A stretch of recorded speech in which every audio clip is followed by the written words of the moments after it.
Salutations, ladies and gentlemen. Welcome to the podcast for Film with Social Aspect Outcast, crazy weirdos and all around nerds convening talk and debate all things pop culture. With me, as always, is my co-host, the nerdy occultist, aka the authenticator, Dalton L. Mortimer. Good evening, everyone. How was everyone's Thanksgiving? We are officially in the post-Thanksgiving part of November and slowly moving ever more Christmas-ward. Yay. I am your host, slash Tamla Wannabe, the brain of pop culture. How's everyone doing tonight? I am doing okay. My Thanksgiving was actually very good, and I managed to finish my Christmas list like the day of Thanksgiving, so all is well that ends well. Now all that's left is to move from the shopping for getting my list together to shopping for other people, namely my brothers, my mom, and of course you. I have some ideas. One of which just occurred to me as we were about to go live, so hopefully that will work in something resembling a reasonable fashion. And of course, you guys know the holiday-related drill by now. Starting the first week of December, we will be moving on to Christmas-themed content. Because Lord knows there is no shortage of either uppity social justice fucknobs or family values traditionalist fucknobs trying to lay claim to Christmas and its adjoining festivities. And they find it morally wanting, as they find everything morally wanting, because there is no pleasing either sets of those people.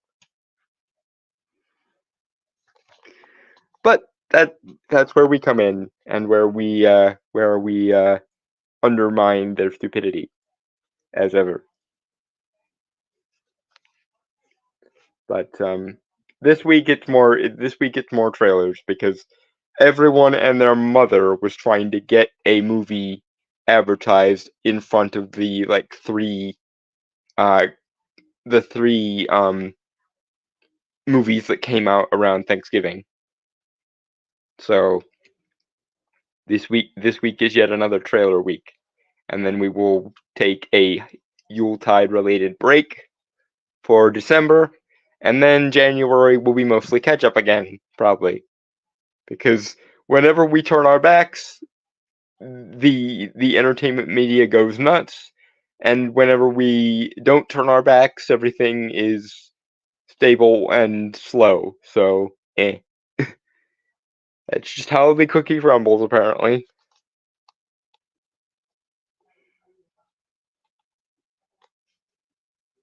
Right. We got the first trailer of. Did you remember to post the link in the Discord? Yeah. Okay, because normally Dragon Turtle is here by now. He must be busy doing family stuff. Yeah, I got the first trailer of.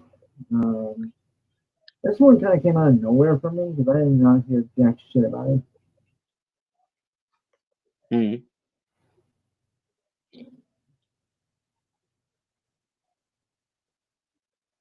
1 second. I knew they were making a Garfield movie starring Chris Pratt, but I assumed it was still in the pre-production phases. Okay,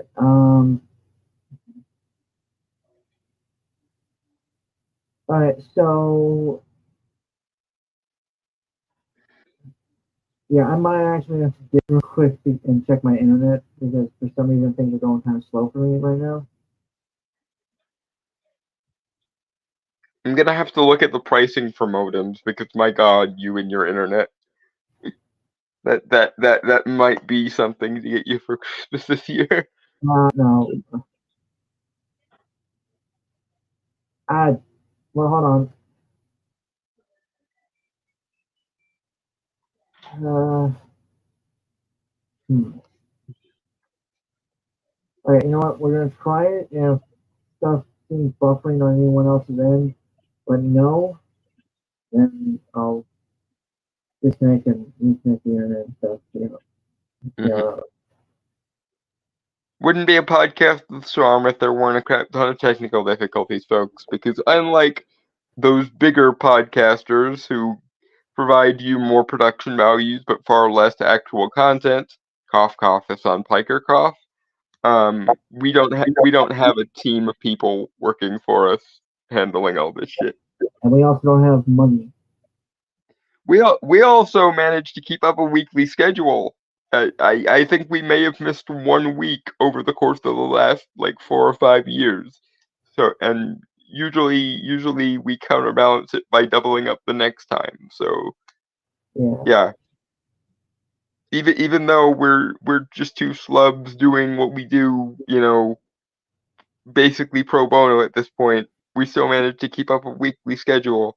And back before StreamYard limited our hours, we were keeping up a more than weekly schedule for a while there. yeah. Someday I would like to return to that, but probably not anytime soon because, well, money. Okay, yeah. Anyone see it? I don't see a thing. Yeah. Okay. I'm gonna be right back. Yep. Yeah, I'm gonna leave real quick. We interrupt the regularly scheduled podcast of the storm for your regularly scheduled technical difficulties. Yeah. Okay, now I can see it. The Sony thing popped Okay. up. Yeah. So just because it's clearly on my end, I'm gonna dip Yeah, out real quick and yeah, I'll be right back. yeah. Reboot, Yeah. regroup, and rejoin. Keep people entertained, Dalton. I shall do my best.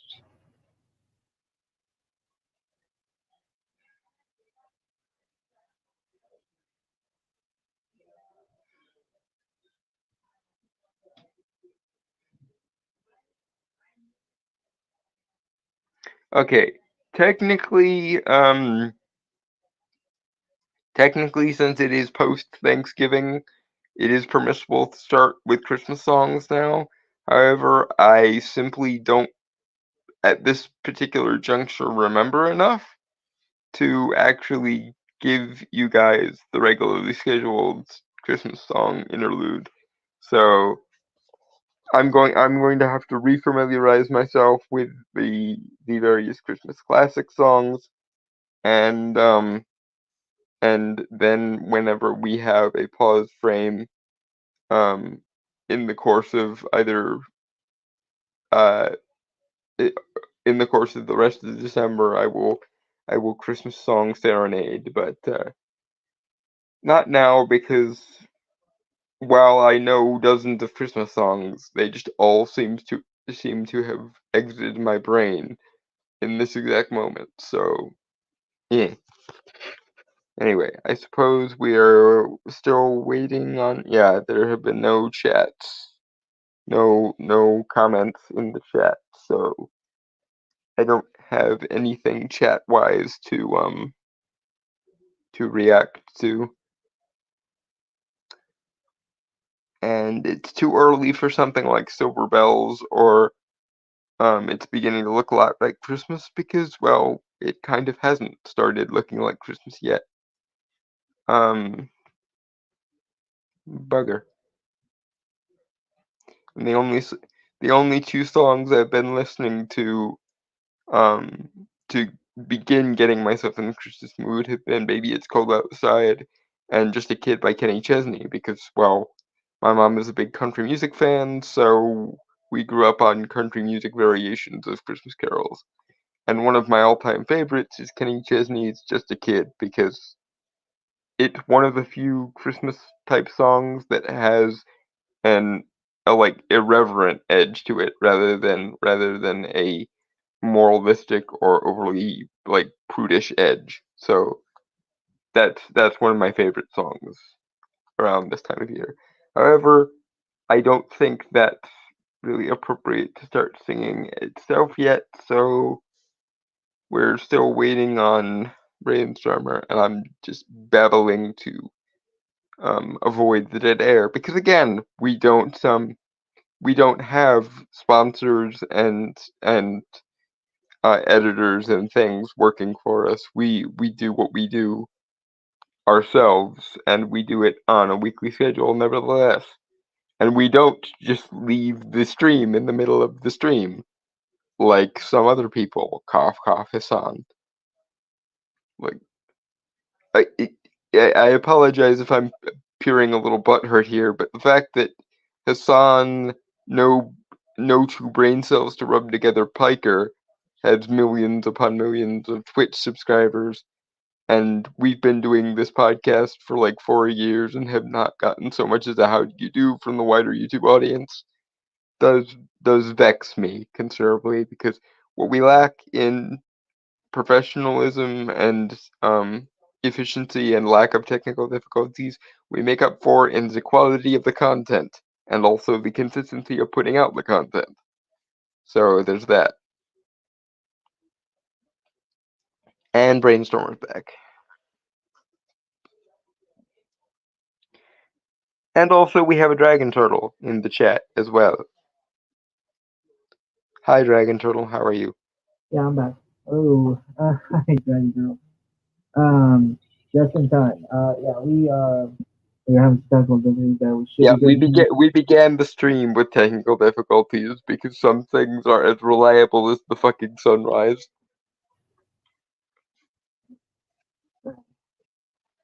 Yeah, the thing we're going to cover personally is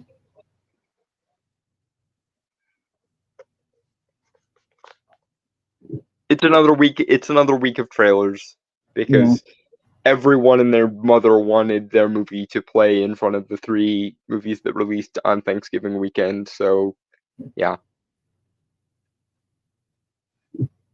Also, this allows me to geek out about cats. So, yay, cats. sorry to hear about that. Sorry to hear that. So I'll be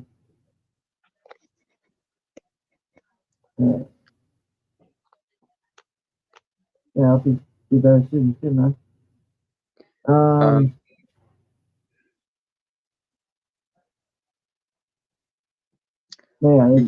Yeah, the algorithm. The algorithm doesn't like smaller channels growing, so if you are a channel smaller than like monetization worthiness, you're probably never going to get to monetization worthiness, irrespective of the fact that you regularly have posted at least one show per week for like 4 or 5 years at this point. Meanwhile, Hassan has millions upon millions of Twitch subscribers. And I would suggest we move to Twitch, or that we at least dual stream to Twitch. But here's the thing. Twitch, very ironically indeed, refuses to authenticate me. And given my name, or my pseudonym on the YouTube, that is very ironic. Fuck you, Twitch. It's the Garfield first trailer. Like I said before, I didn't have it. I came upon this like pure chance. I just did my recommendation on YouTube. Yeah. I knew they were making another Garfield movie, and the rumor had it that Chris Pratt was the voice actor. But I assumed that either they would end up changing the voice actor because of how big Mario was, or to avoid oversaturating with Chris Pratt, or that they were still in pre-production.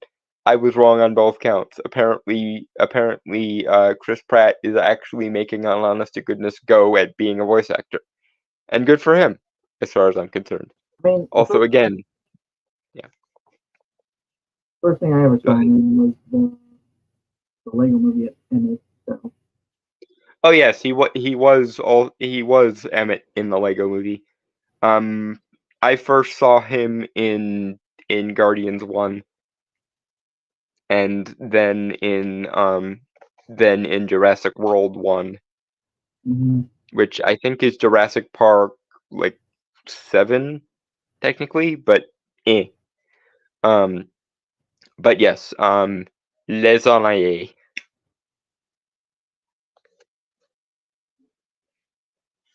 Because, well, Garfield. It's lasagna. Yeah. Why you have to sound so like posh and aristocratic? I was being silly and saying lasagna is a long-standing meme. I didn't come up with it. I was just referencing the meme. If anything, I'll be honest. If anything, it makes you sound like the whitest motherfucker ever. Given how pale my skin is, I am the whitest motherfucker ever. The only thing that would make me whiter is if I was an albino. No, what I mean is like, you ever had some of those like suburban white people like say tortilla as tortilla and taco? Okay, as someone who grew up on cooking shows, I just want to be very clear that unless I'm making a joke about the mispronunciation, I would never pronounce things that way. And I think that's like Midwest white. Honestly, you're East Coast. Yeah, no, I'm an extremely rural nor'easter, so I don't like so I don't I've never been that clueless because again, I grew up watching a lot of cooking shows. First Emeril Lagasse, then Paula Deen, and then of course Elton Brown, because Elton Brown is the single best and geekiest of all chefs. Yeah, the thing is, I honestly do think there are people who unironically say tortilla and taco.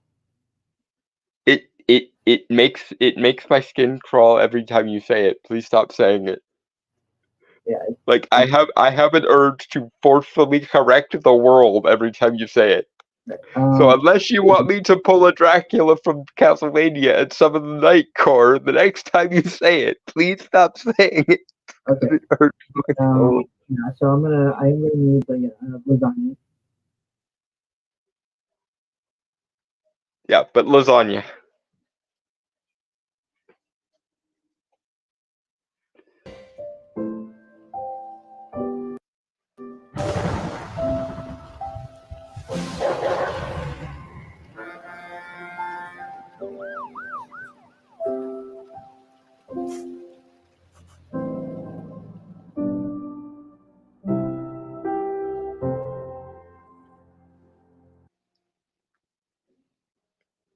He's so freaking adorable. My overprotective cat dad tendencies are starting up. I have an irrational urge to protect the cute cat because kitty. Story-wise, I don't really have anything worthwhile to say here because obviously we're not getting much. Although I will say this has a better atmosphere than the live action movies from the 2000s. Then again, that bar is buried several fathoms in the earth, but yeah. But I did want to talk about the animation a bit. It's nothing groundbreaking, I will admit that. But I think it does certainly match while adapting and possibly updating the original art style for the comic, like the comic strip, like the Peanuts movie did. Mm-hmm. I can't remember how long ago that came out, but I still need to watch that movie. I've never seen the trailer for it, and I wanted to see it, but I never got to. Yeah, I will say this one doesn't seem quite as wholesome as the Peanuts movie was, because the Peanuts movie was very, very heavy on the wholesome, as well it should be because it's the freaking Peanuts. But you know, um, But it's obvious what they're trying to do. They're trying to set up the Garfield was a sad little foundling kitten until he met John, and then John spoiled him mercilessly, as any good cat parent does. And then he became Garfield. yeah, so again, it's not groundbreaking animation, but it still looks good. Honestly, like compared to like other stuff I've seen within the recent years of the 2020s, it's still pretty good. Yeah, it's again, it's trying to tug on the heartstring, which for me is fairly easy because I have an irrational urge to protect all the cute kittens. So yeah, it's working. All right, let me lasagna. Lasagna.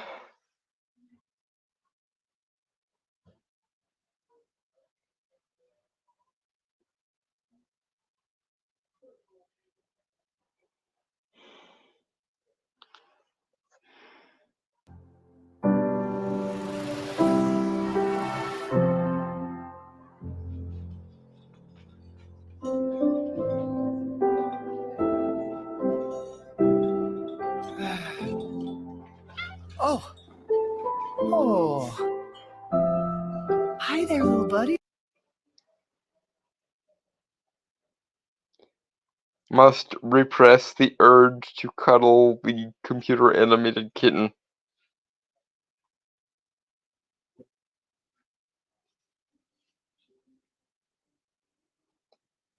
Okay. Uh, I just saw Gentle. Hey, it's fine, man. Um, I do want to.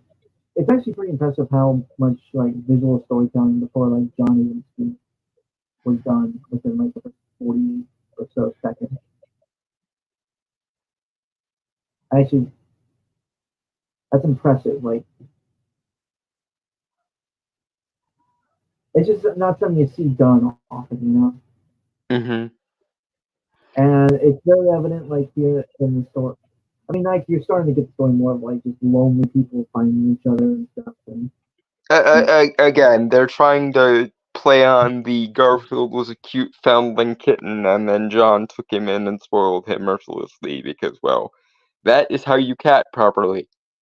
Like a lot of people seem to think that cats are distant and aloof, but speaking as someone who has had many cats in his lifetime, cats will be as affectionate as you are to them, and if they are distant and aloof, it's because you piss them off by not giving them enough attention and love. So yeah, I had a people need to learn how to cat properly, is all I'm saying. yeah, my grandmother had a cat. Basically acted like a guard dog for her for a Yeah, while. because your grandmother probably knew how to cat. And there is one thing in which cats are very particular, which is a lot of cats tend to bond very, very strongly to one person and then become incredibly overprotective of that one person to the point that they basically will claw to death anyone else in the human race for that one person. Like That actually makes a lot of sense. I think about it, my cat. yeah, my cat, or yeah, my Isis, she she um she was like that with me. Like she bonded with me, and so basically everyone else was a null entity to her for the most part. But like if I got sick or something, she would play nursemaid, wherein she would almost like look me up and down to make sure my body was feeling okay, and then she would lay on top of me in bed for days on and days at a time. And if anyone came into my room, even just to check on me or bring me something, she would stare such daggers at them like, "No, he's sick. No one is allowed to be in here while he's sick." It was very adorable. Charlie is somewhat similar, but he is more universally affectionate, where he just likes to cuddle everyone. I think I still probably have the strongest bond with him because again, I know how to cat properly. Um, but yeah, Charlie is just universally affectionate to everyone. But yeah. Anyway, this ends this segment of Dalton reminiscing about cat things because, well, I'm sure there will be more throughout this trailer, but for now, lasagna.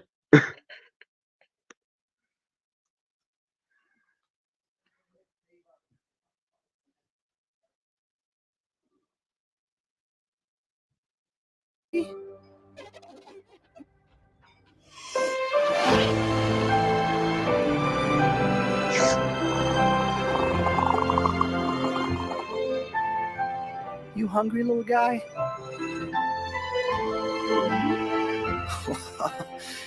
You want a little more? See, this is my only complaint with this trailer. They seem to have gone from A to Z rather too quickly. I would have preferred to see like a montage of John spoiling him increasingly more, and then he becomes the Garfield that we know, rather than him immediately going from foundling kitten nobody loves me mode to I'm just going to take the entire pizza mode. I get that that's part of the joke, but I'm just saying in terms of like in terms of like cohesiveness and also like it, making a smoother transition from the like wholesome part at the beginning to the rest of the Garfield sort of ethos. Um, I would have preferred a slower montage rather than just immediately jumping in after the first scene of them bonding.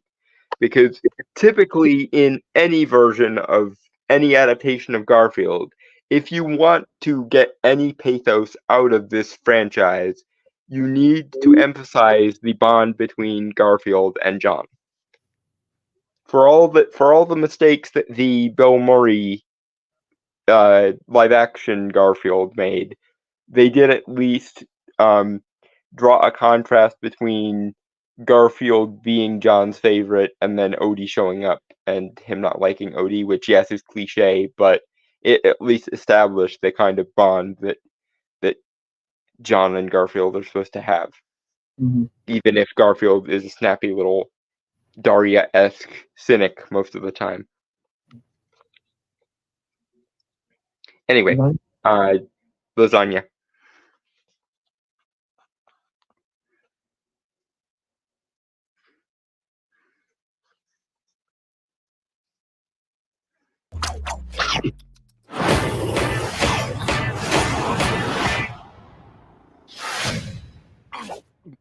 And that's how I adopted John.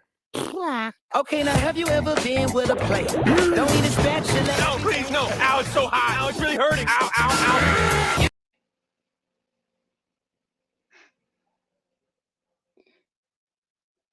Okay, and this once again incites me to go on one of my cats are so cute, goddamn it, story time moments. Because funny thing about Charlie, Charlie was so addicted to following me around everywhere that when I would go get in the bath, he would follow me into the bathroom, and he would like he would like try to get in the tub, and he was very hesitant to get in the tub.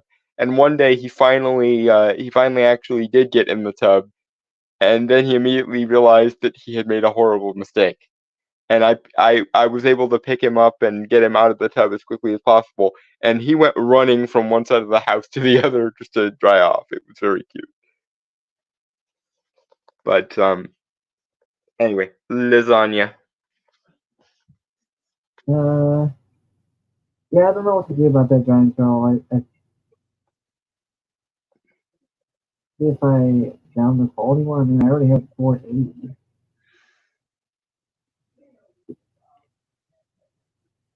Weird.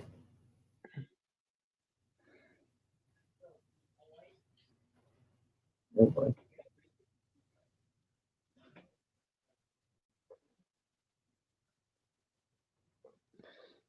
Dragon Turtle, you're not going to win this fight. You're simply not going to win this fight. And I don't want to clutter the stream by extolling the many superior virtues of cats for like half an hour. I've had both, and honestly, again, Rancho, I have no idea how to fix that. I really don't. Yeah, I don't know what we're going to be able to do about this, unfortunately.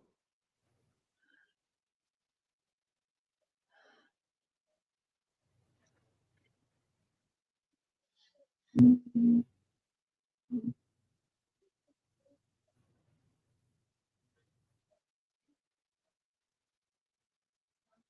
Okay. Thank you, Dragon Turtle, for keeping us aware of that. Right. But anyway, lasagna. Yeah, give me 1 sec. Moving.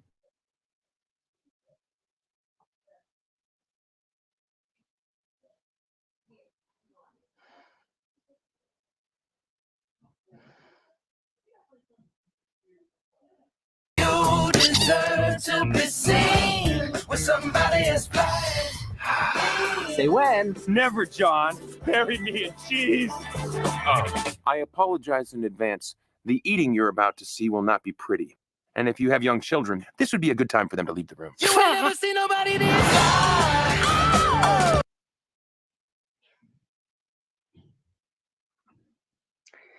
Yeah, see, this is my other problem with the trailer.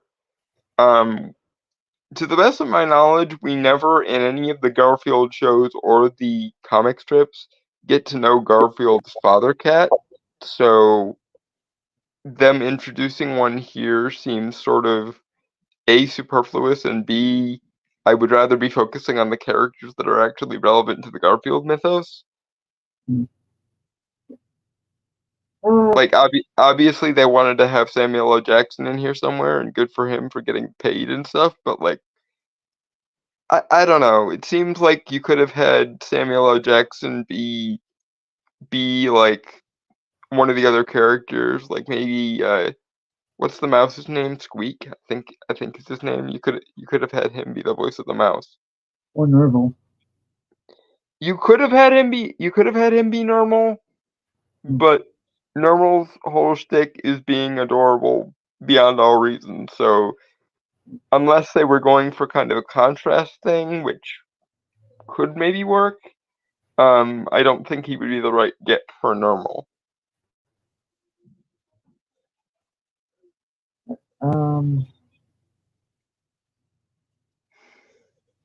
It'd be funny though. I don't know why, but with like the music and the visuals and stuff, I'm getting. I don't know if anyone. I'm assuming everyone's watched this movie, Muppets in Space kind of vibe. Yeah, I've definitely seen Muppets in Space. It's the movie I think of every time I eat honey barbecue Fritos, because the first time I ever had any other flavor of Fritos other than the plain ones was when I was watching Muppets in Space in school once.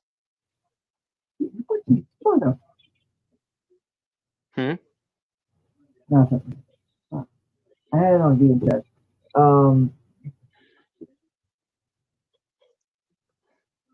I don't know. It's just the overall vibe I was getting from like last 20 seconds or so, or last minute, I guess.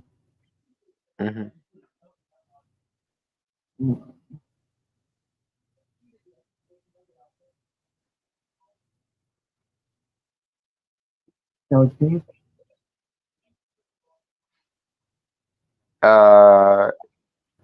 Sorry, I was just reading what Dragon Turtle said. I mean, true, but Garfield has been a long-standing enough franchise, and the characters that are like in his cast of characters have been long-standing enough that I think mythos is, or Mythos is maybe, if not warranted, it gets simply by like longevity. But anyway, lasagna.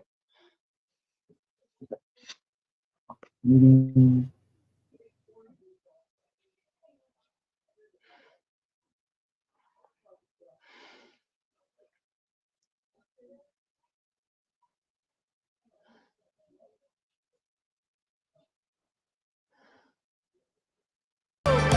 Hey, Junior, this is Vic, my father. You ever jumped a train? I've never jumped. Here's that stop. Really? Where?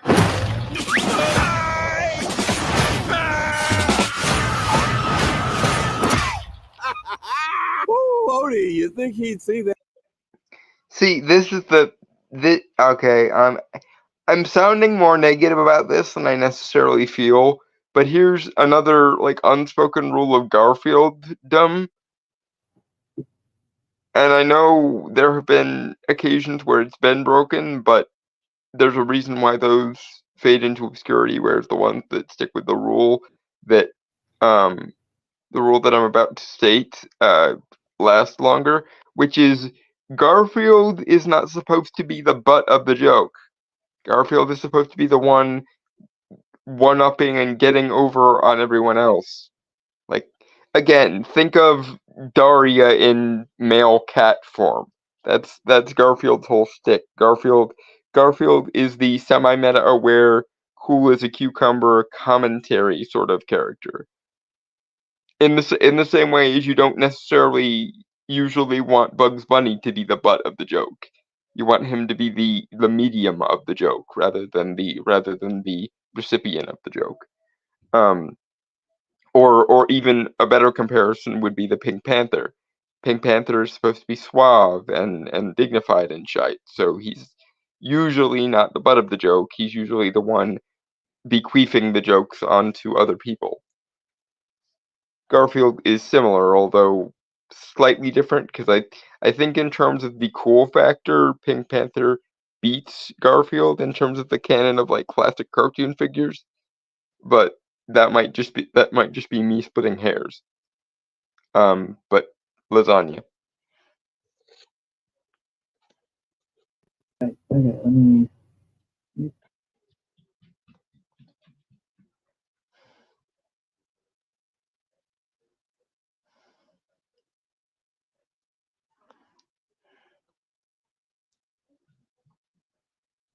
That come. Let's get it. I deserve to be with somebody as fly as me. Wait for.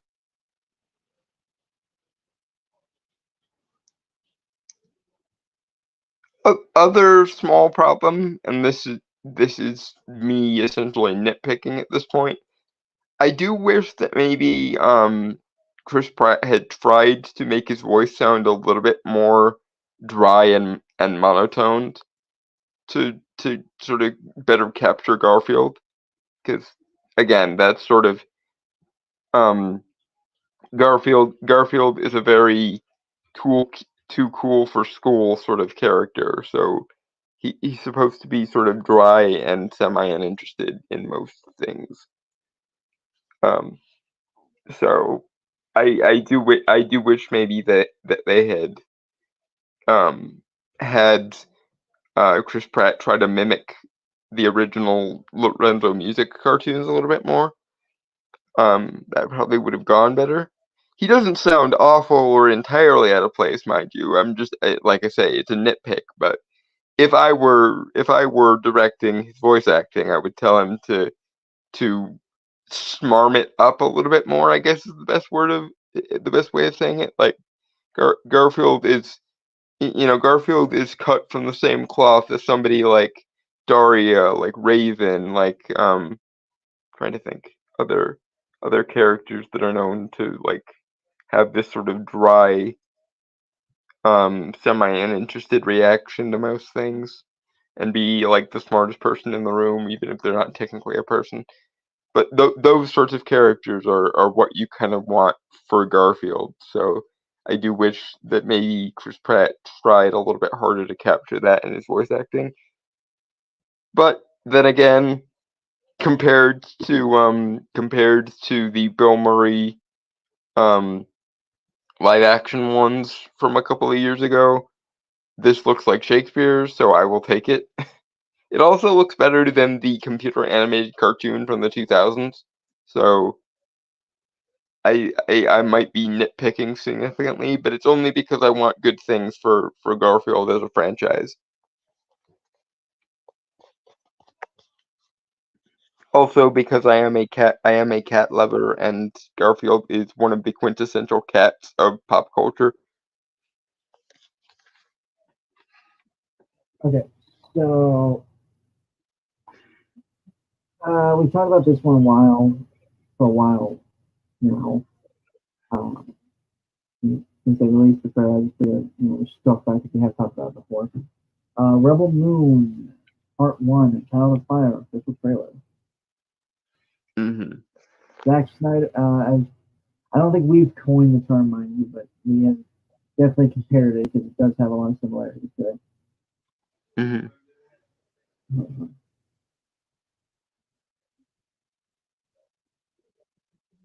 Zack Snyder's Star Wars. Yeah, it does very much seem like he's trying to quote Rick and Morty, do a Star Wars.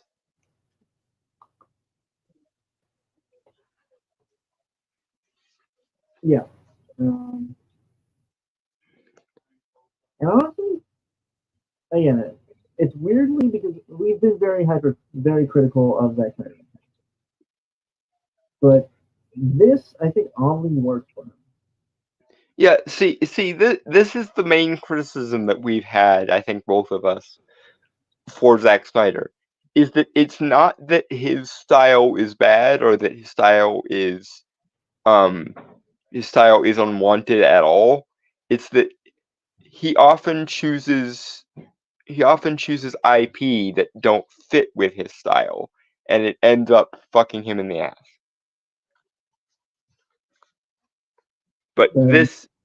But ever since he started doing original stuff, especially for Netflix, it's gone down a lot better. Yeah.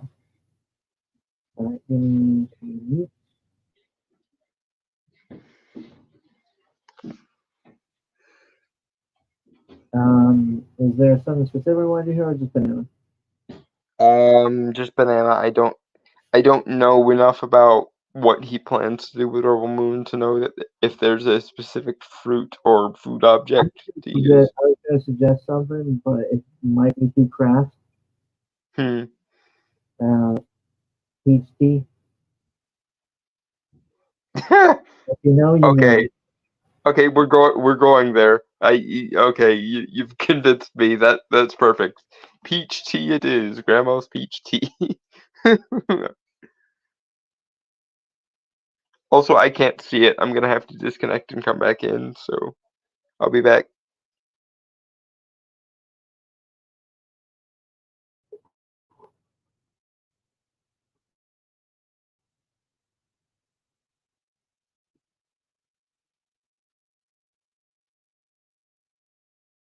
Alright. Well,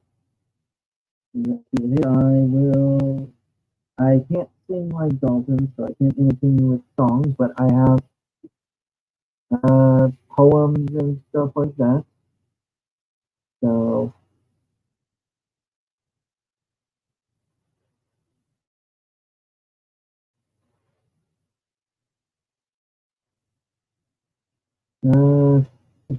War by Colonel Bagshot. At summit talks you'll hear them speak. Only Monday. Negotiations breaking down, potatoes leaves starts to frown. It's sword and gun day.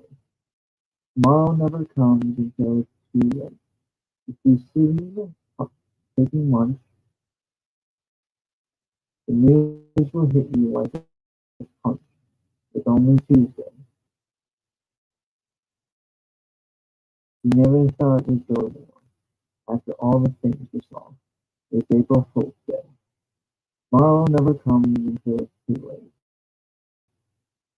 We'll all go running underground, and we'll be listening for the sound only Wednesday. Near shelter day with. Take some wool and learn to knit, because it's a long day. Tomorrow never comes until it's too late. You hear whistling overhead. Are you alive or are you dead? It's only Thursday. You feel the shaking of the ground. A billion candles burn around. Is it your birthday? Tomorrow never comes until it's too late.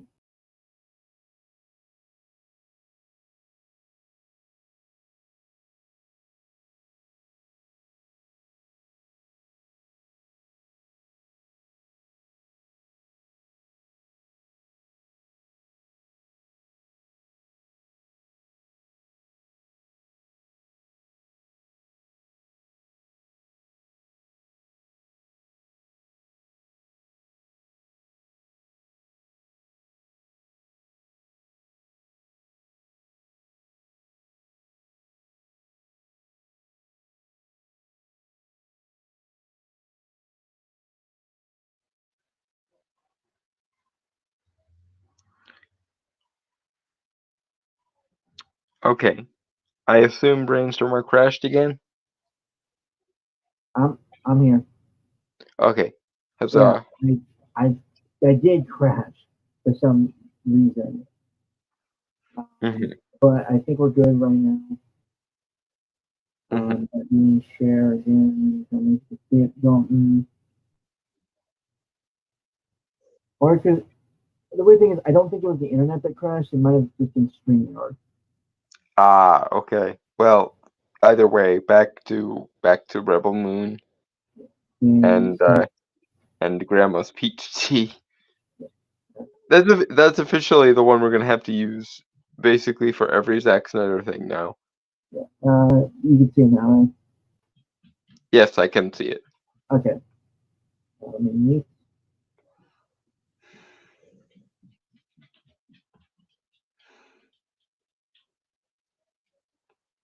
So Grandma's peach tea. When I found you in the wreckage of that ship, I considered leaving you. I was afraid you could bring trouble to us.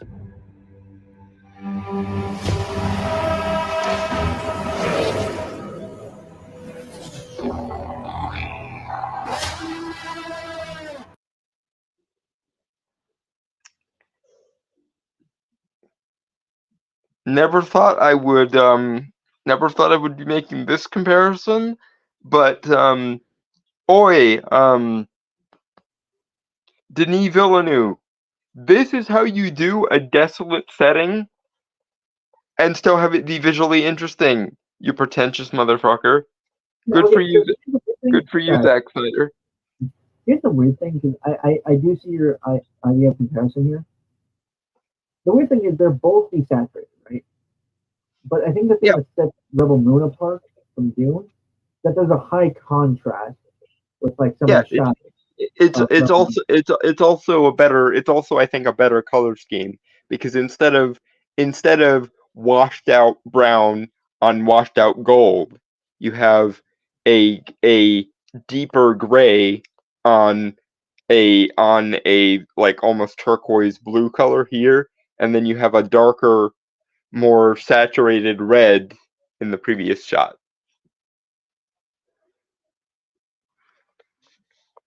So, like, again, I'm not saying you can't do Arrakis, because Lord knows there are dozens of ways you can do Arrakis in a Dune setting, but Denis Villeneuve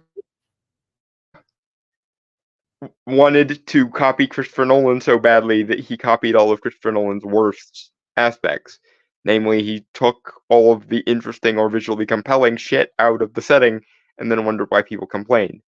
Whereas Zack Snyder, for all that he sometimes goes a little bit overboard on the style, seems to know that even when you're doing a visually desolate setting, you still have to make it visually interesting and like conceptually compelling and shit.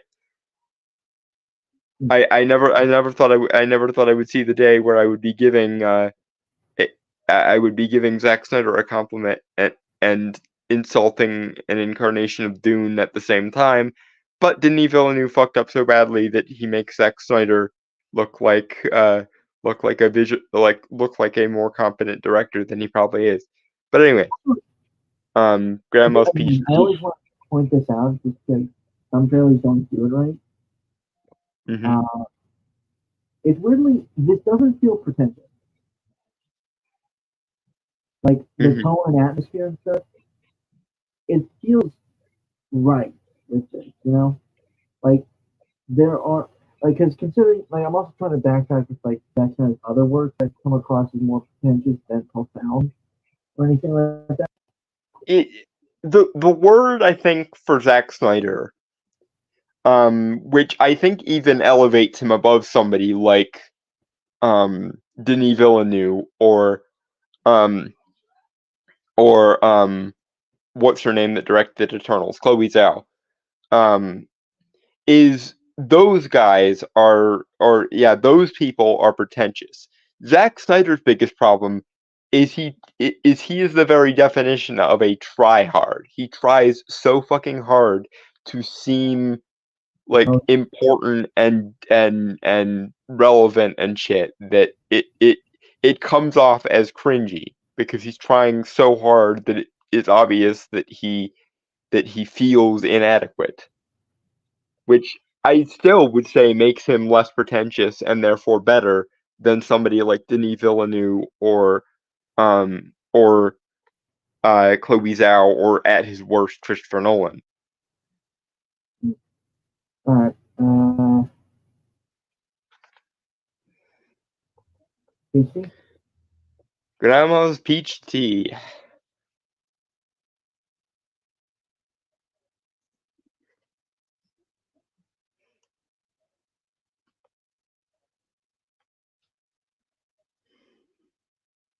What do you think they want? Everything.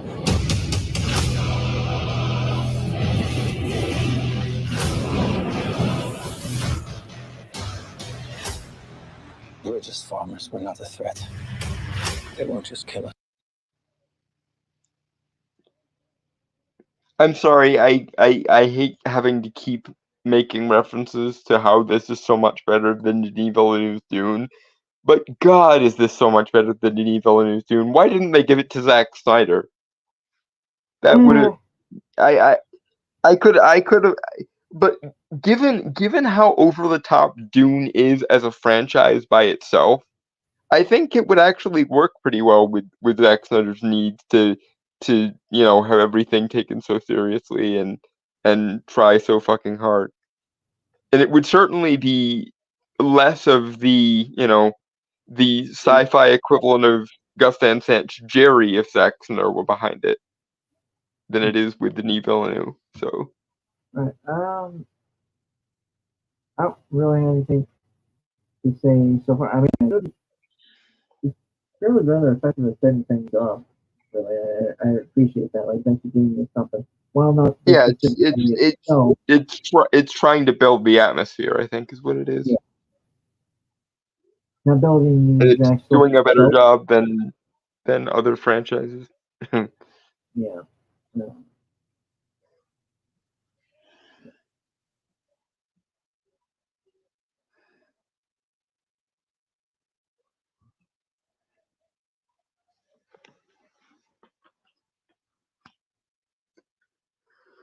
But Grandma's peach tea. Will they? You're delusional. You think the soldiers will show them mercy?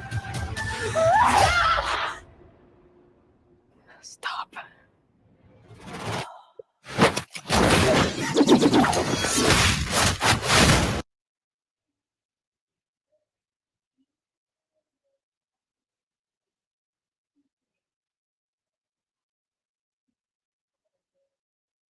I don't really have anything to say here. Obviously, it's mostly just building atmosphere. We haven't really gotten much in the way of plot or characters yet, so Grandma's peach tea.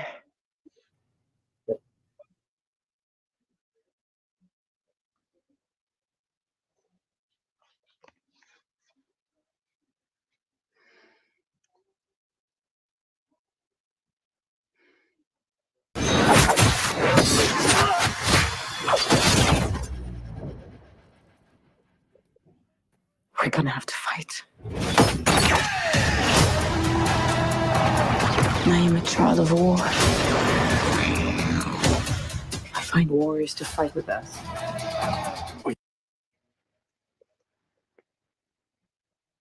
Again, why is this so much better than the Oscar bait Dune from a couple of Right. years ago? So I want to also point this out. The main character, who is played by Sophia Boutella, I believe is the last name. If I'm not, I'm sorry. If I mispronounce it, stuff, I'm terrible with names. Like, don't contest to this. I'm so bad at them. Yeah, it doesn't matter how vanilla the name is. He will find a way Oh, to. your name? Okay, I'm sorry. Your name is Vanilla. Your name is Vanilla Mortimer.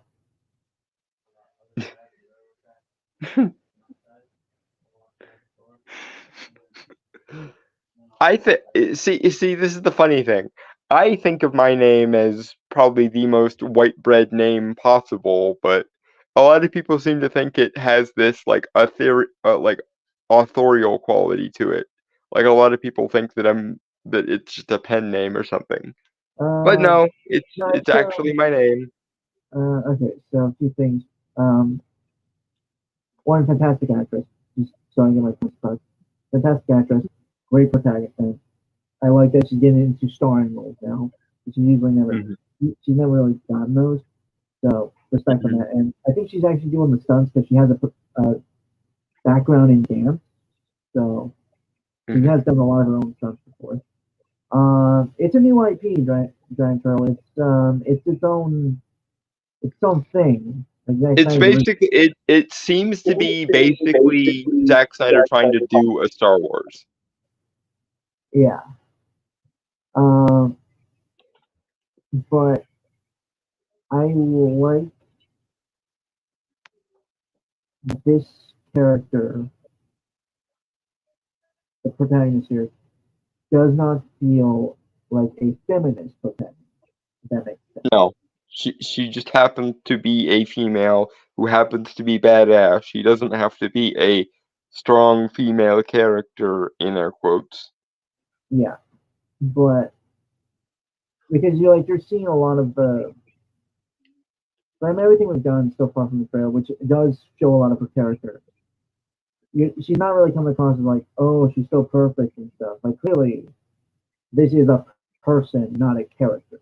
Yeah, she's not pulling a Rey or a Velma or any of the female Ghostbusters from 2016 thing.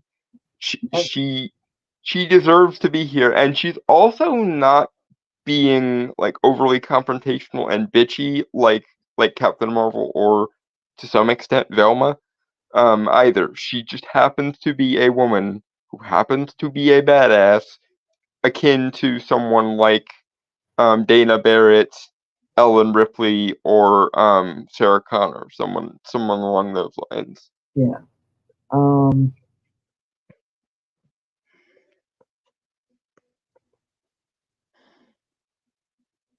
I'm just intrigued. And again, this is really cool. Like it really is. I'm glad that Zack Snyder found his niche. I kind of wish he had been able to find it when he was dealing with some IPs that I care about. You know, cough, cough, DC, cough. But maybe he needed to fail spectacularly in order to find enough humility to find, to wake up to who he actually has potential to be. Mm-hmm. Maybe what he was designed to do was give gravitas to like original IPs instead of trying to mangle existing ones. Yeah.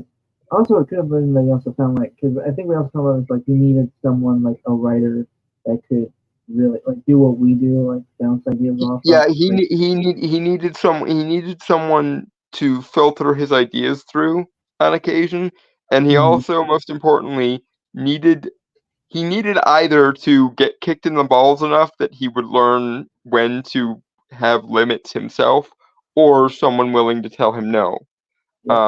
And it seemed like whether it's because of everything he lost because of the Snyderverse fiasco, or the thing that happened with his daughter, also my condolences because Mhm. obviously suicide is no joke. But whatever personal growth he's gone through in recent years, he seems to have finally found his creative spark, Yeah. and it's good. Mhm. Let me mute real quick.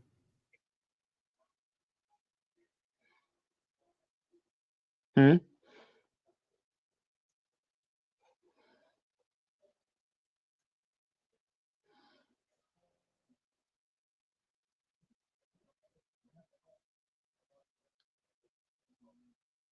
We might stand a chance.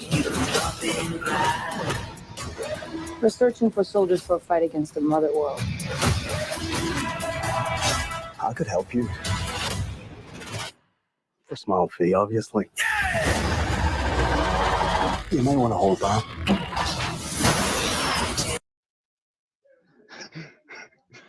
Dragon Turtle taking the absolute piss right now. I love it.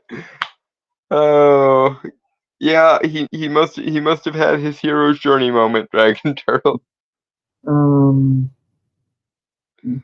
Maybe he met a wise old baboon somewhere, and the baboon hit him in the head until he learned to move on with his life.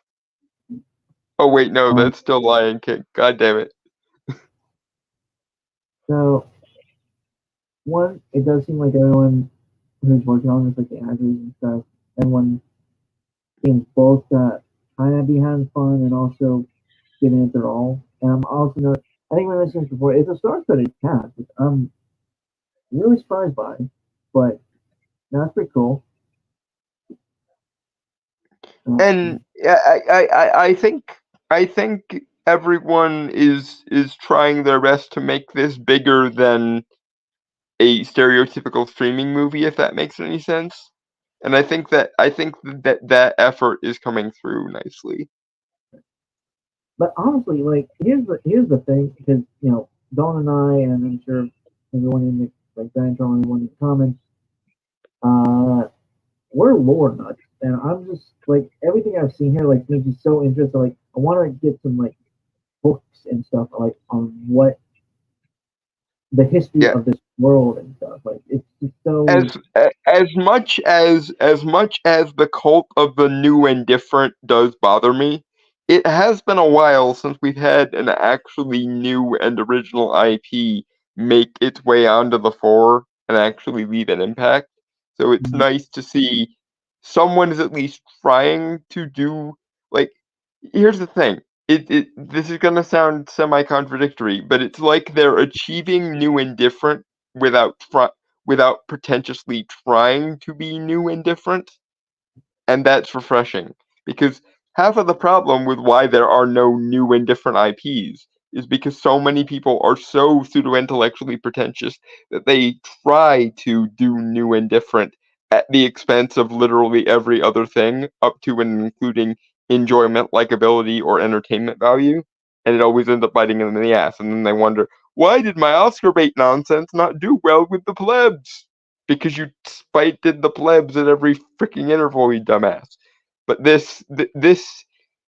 I think everyone is aware that they're working on a reasonably high budget sci-fi franchise, and they don't want to do anything more than that, but at the same time they want to give something to the world that is actually new and original on its own terms rather than seeing that as some kind of moral goal. And we lost Brainstormer.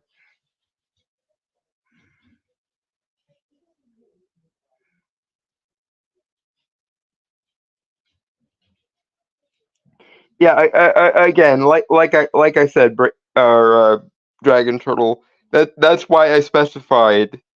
Like there is a cult of new and different that beggars belief because they see newness and differentness as goals in and of themselves, and even pursue it intentionally without entertainment value, likability, or intrigue. And when you pursue the cult of the new and the different at the expense of anything regarding merit or likability or enjoyability, then you are a pretentious fucktard who is destined to do nothing but create Oscar bait nonsense. But if you actually have a new idea, or are at least willing to remix old ideas well enough that they become meaningfully new, that's a different thing. That's not the cult of the new and the different. That's actually taking, and that's the other thing. Most of the things that are actually quote unquote new and different are in some ways a remix or a revamping of existing shit. And part of the problem is that the art school intelligentsia fucking hate that they have to rely on some kind of continuity of existing things.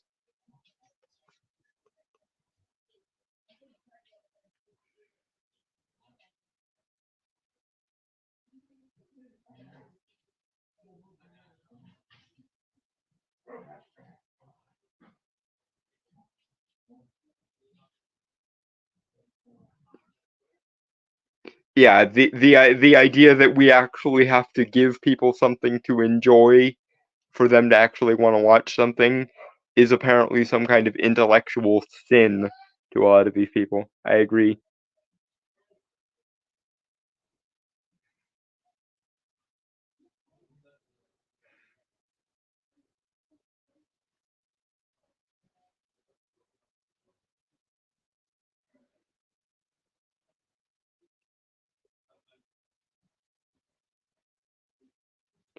Yeah, the Hegelian progressive nonsense is also bullshit. It's like, guys, maybe things that have longevity because they have, this thing called merit in and of themselves that transcend and or um and or are not reliant on things like authorial intent. But that's again that's a sin in the modern day intelligentsia world. And then they wonder why things that actually provide enjoyment for people are more successful than whatever critical theorist infused Frankfurt Schoolian Oscar bait nonsense they come out with. Cough cough, Martin Scorsese cough. Like the pompous arrogance of it is what gets to me. The idea that my art is so much better than the humble beginnings of the art form that I'm wielding is bullshit. No. Martin Scorsese, I hate to break it to you, but the reason why the Marvel movies are glorified carnival attractions is because the cinematograph itself began life as a carnival attraction. The only difference is the people who work on the Marvel movies are at least willing to acknowledge that they haven't transcended their origins, whereas you keep insisting that you have. But anyway, Brainstormer's back, so back Yeah. to All Rebel right. Moon and Everything stuff. crashed down on me for some fucking reason. Okay.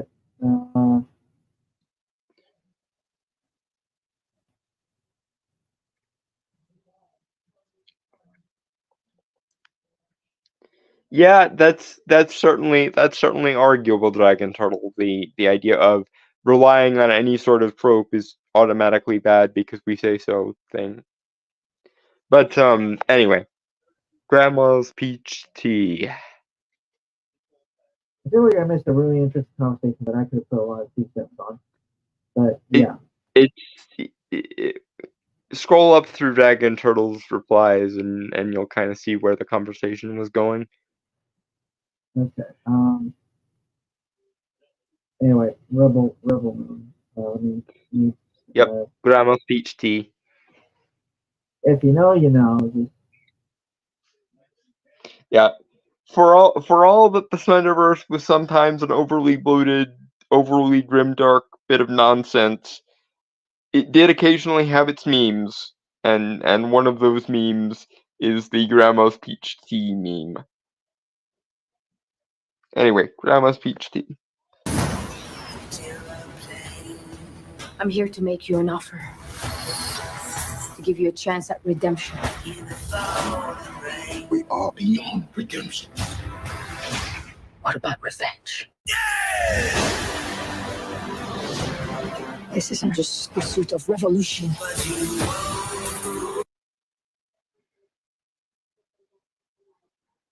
Okay, this is giving me 90s vibes in the best way possible.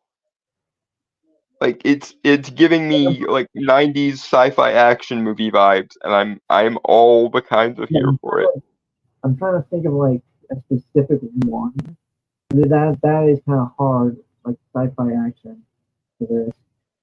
Like it seems to be like somewhere between like Battle Royale, The Matrix, and Terminator almost is are like the vibes I'm getting. Does Matrix really count as 90s though?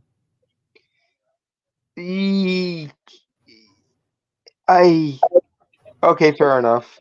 I would argue that at the very least Matrix 1 was one of the last great 90s movies.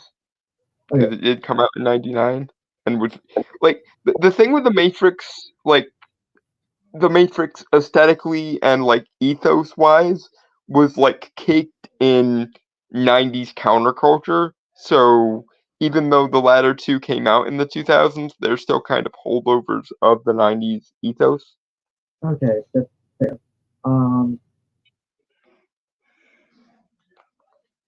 Still really cool. Like I'm really interested. It's weird because usually when I see the Zack Snyder thing, I'm hesitant about it.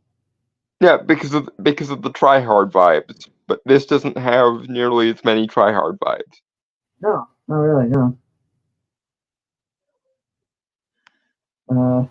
Anyway, Grandma's peach tea.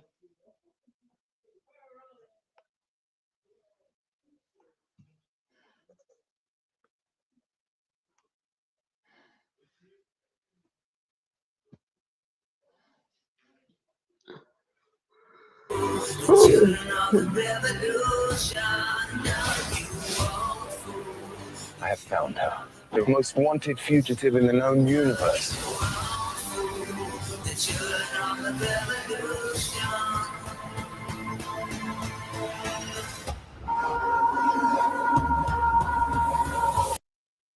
Okay, whoever idea it was to put the Beatles Revolution in the background here, you win the trailer music awards. I know that's not technically a thing, but I'm fucking making it a thing just to award you because that was for some reason it fits the atmosphere perfectly and I love it.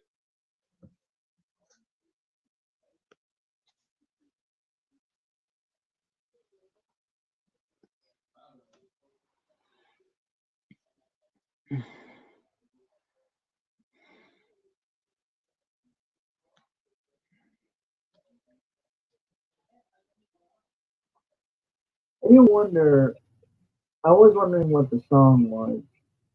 Thanks for clarifying that. It sounds like at least partly the Beatles song Revolution. I don't know if it is exactly that, but the voice sounds a lot like the Beatles to me, so I could be wrong. I don't recognize any of the words from Revolution, but again, the voice sounds so similar to the Beatles, and I did hear Children of Revolution. So. Okay, so maybe I'm wrong, but it sounds very, very similar to the Beatles Revolution anyway. Like obviously it's been filtered through and probably auto-tuned a little bit to make it more like cyberpunkish, but it does sound very similar. But anyway, Grandma's peach tea.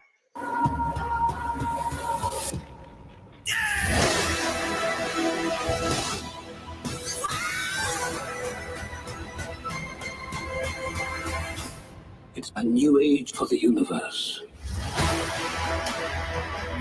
Okay, wait. Is that? Did I just hear Anthony Hopkins? That sounded distinctly like the badassery that is Anthony Hopkins. He's part of it. They knew that from the first trailer. Okay, then this gets automatic win status. Anthony I Hopkins. Anthony Hopkins is one of those people who are always a win. I do want to go back a little bit more. There's one shot that just gets so much awe out of me.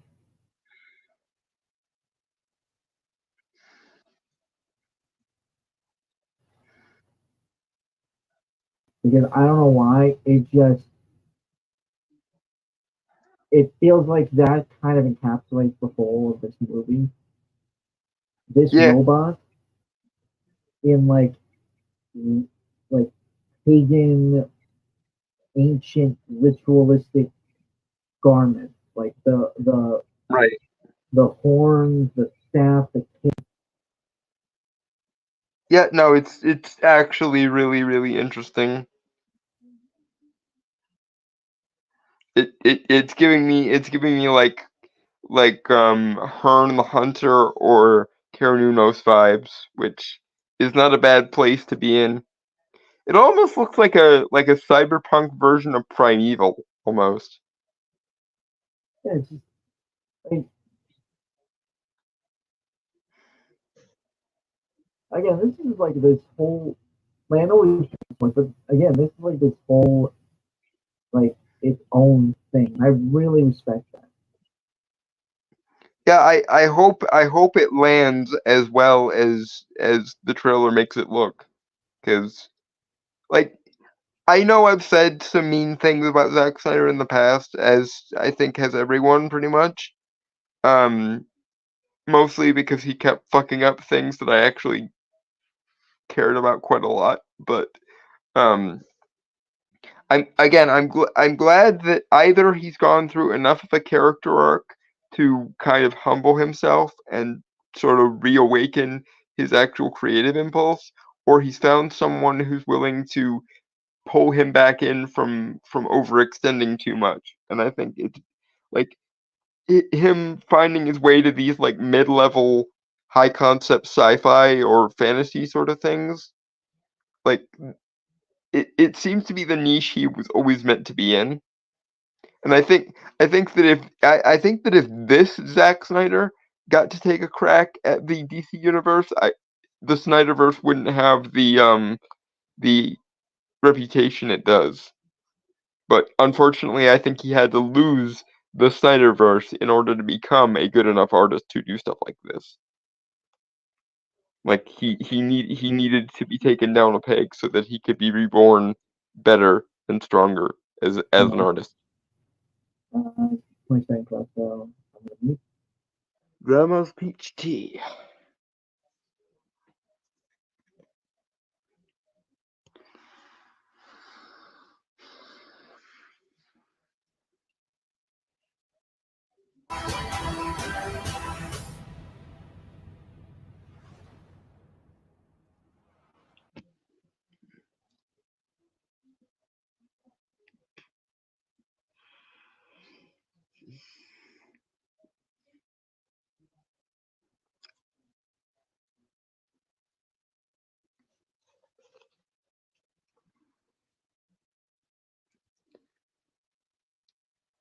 This seems like the kind of movie me and my brothers would watch around Christmas. Yeah, it's December 22nd supposed to come out. Yeah, so I could easily see me and my brothers Brock and Noah watching this together. It's part of a saga. Okay, fine. Yeah, sure. I will.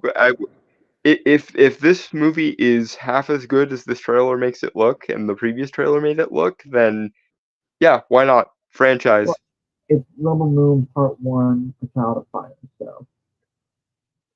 Yeah. So yeah, why not? Yeah. New IP, new franchise. I'm good. Again, it's an actual new franchise without trying to be new and different CM. So yeah, I'm okay with this. And it seems like the kind of movies my brothers would like, and that I will gladly enjoy watching with them if we're sitting around like day of or day after Christmas, just hanging like we do.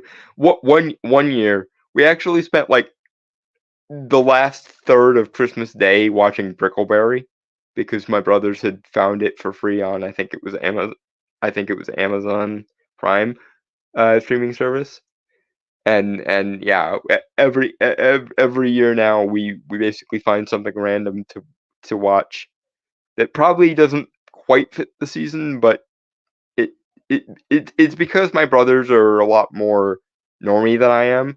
Like my brother Brock really prefers like action movie type stuff, and I learned that the hard way by doing my due diligence as the older brother and showing him a bunch of the best movies that he probably hadn't seen, like Shawshank Redemption and Goodfellas and stuff, and he really liked those. So I could definitely see him and my younger brother Noah getting a kick out of this. So that might be one of the things we do while we're hanging out post Christmas shenanigans this year. Right. So this is a trailer that Dawn wanted to cover. I was iffy on, just I didn't know if I'd have much to say about it. It looks really interesting. Like like the concept is very interesting. It's giving me like Megan vibes, but like, does anyone remember the show Happy? Yeah. I think it was on the Sci-Fi Channel. Yeah, it had the guy who played Stabler on that long MCU. Great actor. It also had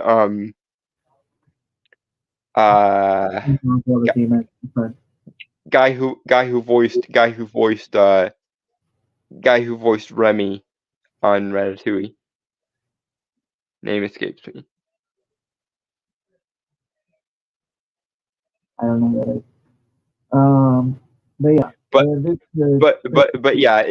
But yeah, this movie seems to me to be like a mixture of Happy, that show from the Sci-Fi Channel a couple years ago, and Megan almost. Although I will say, before I knew that this was a trailer for a horror movie, the first couple minutes of it made me think it was a live action adaptation of Foster's Home for Imaginary Friends. Which honestly, if this movie does like really insanely well, I want them to do a live action version of Foster's Home for Imaginary Friends in a similar style to this, minus the horror movie elements, obviously. But banana, or I guess I should say imaginary banana. No. No? It's a mouthful, dude.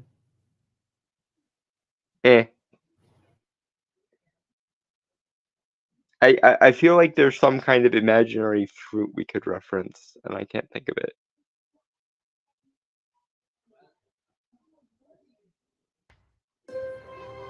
How does it feel being back? Good. I had such good memories here. Maybe my happy place can be our happy place? Who left you all alone down here? It was just my imagination. I'm playing a new game with Chauncey. The scavenger hunt list. That's fun. Chauncey says you're not allowed.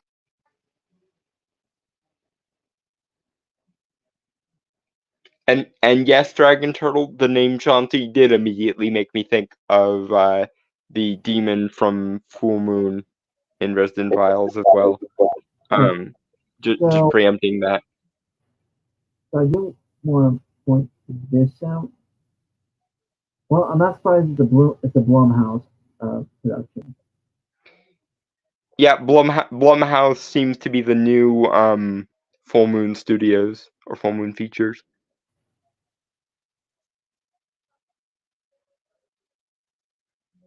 And I'm not saying that in an insulting way. I freaking love Full Moon Features. Or yeah. Yes, I remember Puppet Master, the Puppet Master movie.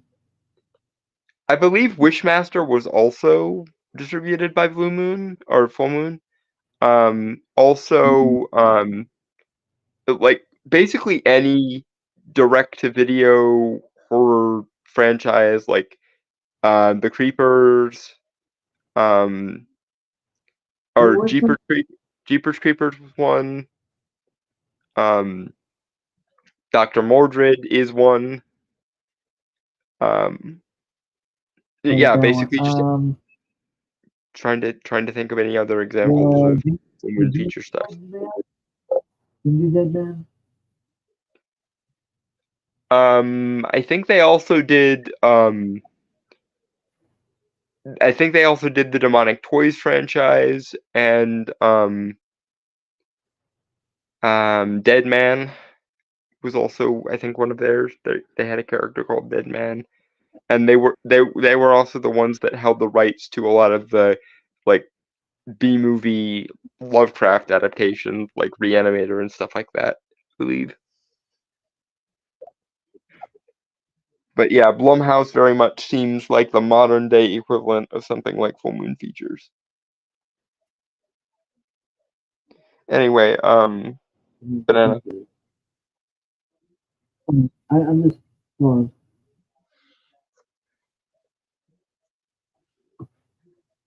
I'm just looking up Full Moon Features because I'm curious to what is.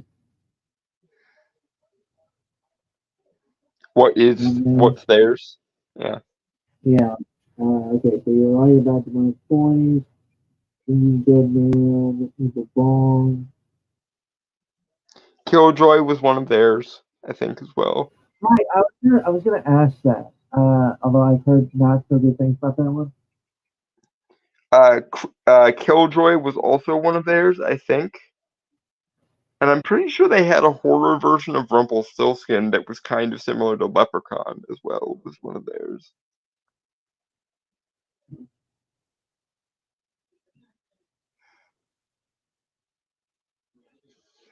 My Needles.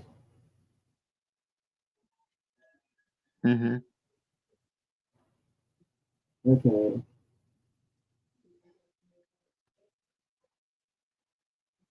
No, I was curious. I know I've watched a lot of these before. I've watched a lot of them, and I also own quite a few of them as well, because I have the entire Wishmaster collection, and this year on my Christmas list, there's the complete Puppet Master collection as well, and I think the one I found has Killjoy on it too. So, because I have a tendency of collecting like the more humorous than scary like B horror movies. Like this year while I was trolling through Amazon, I found someone made a H.P. Lovecraft movie adaptation collection Blu-ray that features all the Reanimators, several of the made-for-TV movies, and 2019's The Color Out of Space as well. So yeah.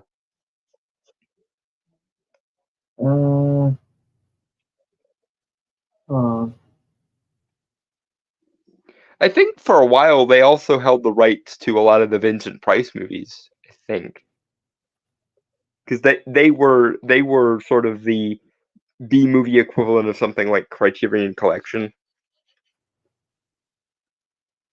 No, it's distributed by Artisan Entertainment. Wishmaster.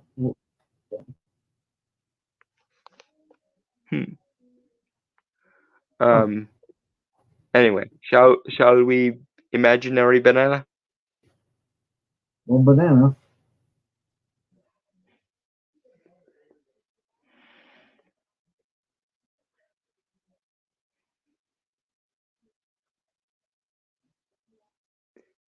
For some reason, all I can think of is how Coco from Foster's Home like would hatch the plastic Easter egg things.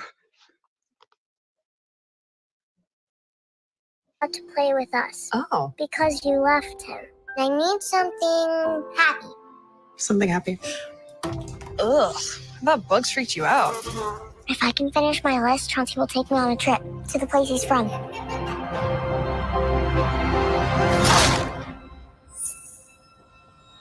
Something.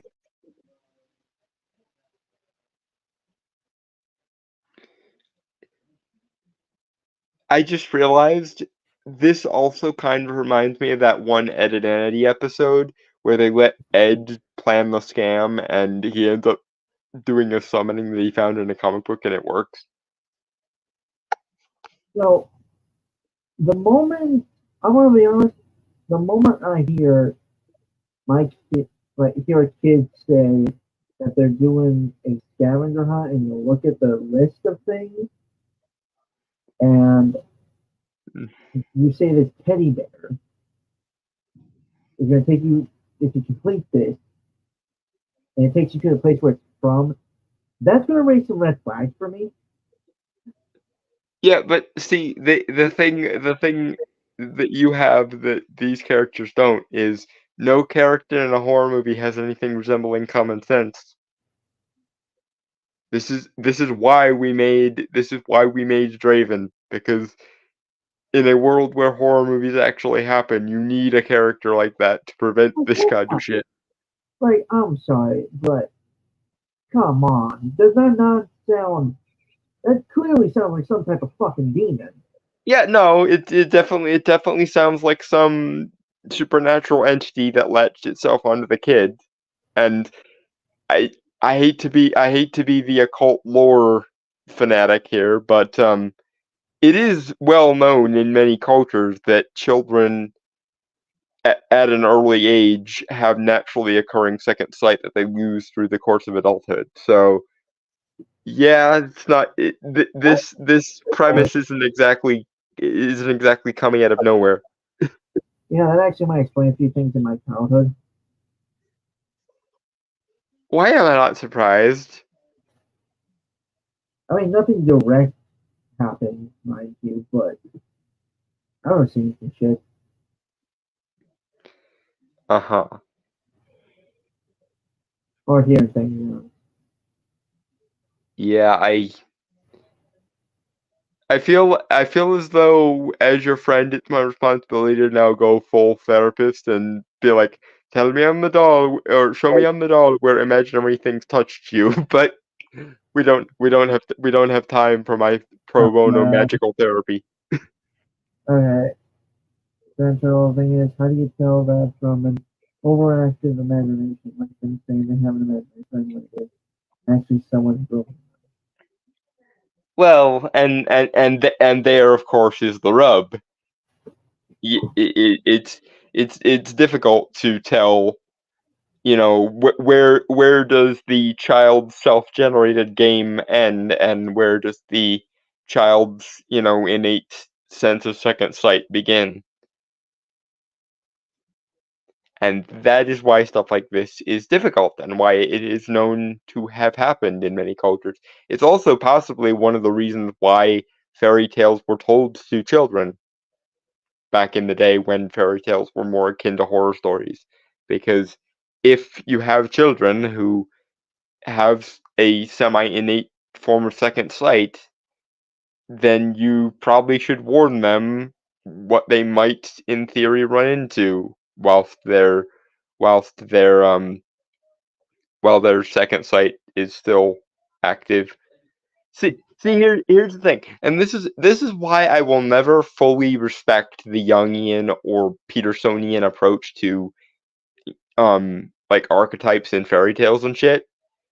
Because for all that, you know, you can make the argument that fairy tales are also about like teaching kids morals and you know, instilling them with psychologically healthy archetypes and blah blah blah blah blah blah blah. You can't escape from the simple fact that on some level, back in the day at least, the people purveying the fairy tales to children did so not just to discipline them, not just to keep them on the straight and moral narrow, but also because they genuinely believed in this shit themselves, and wanted to keep their children from straying into Fairy or other adjacent places. So for all of these psychological utilitarians out there who go archetypes whenever they deal with like narratives and stories and things, there is something that you can't address when you don't consider the literal translation of some of this stuff. But that's me getting on the occult soapbox again. Anyway, Banana.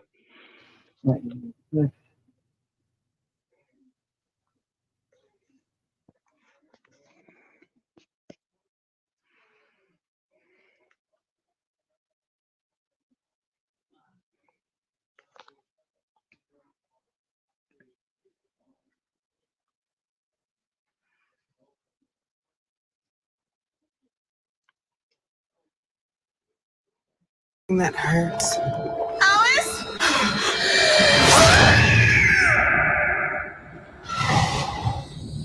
But it was my imagination. You've been spending time with a new friend? Running away with me. He asked you to do something that hurt.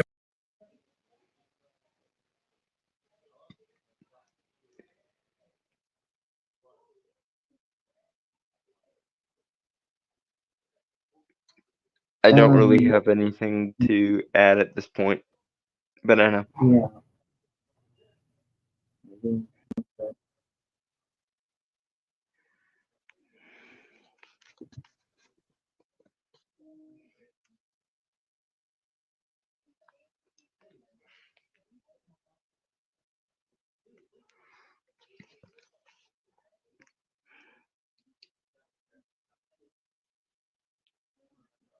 Hurt you. It was part of the game. Does that seem like a game a good friend would want to play? Maybe we shouldn't play together anymore, Chauncey. Maybe we shouldn't be friends. No. Okay. Like, I get what the psychiatrist is doing here, but I'm sorry. A entity trying to be friendly to someone is usually infinitely preferable to a pissed off entity who is an entity scorned. So, under no circumstances is this a good idea. Again, I mean, I think we also realize that people in horror movies never know they're in horror movies until it's too late.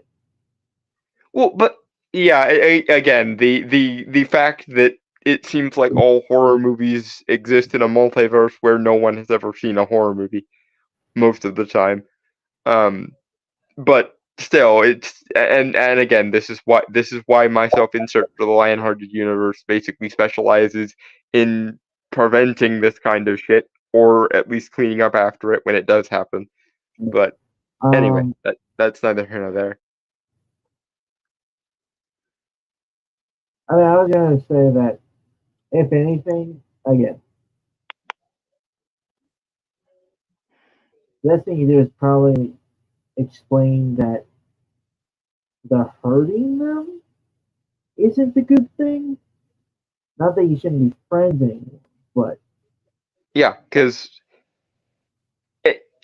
at the very least, as long as the friendship is maintained, the entity has less of an incentive to actively want to hurt the person. So, yeah,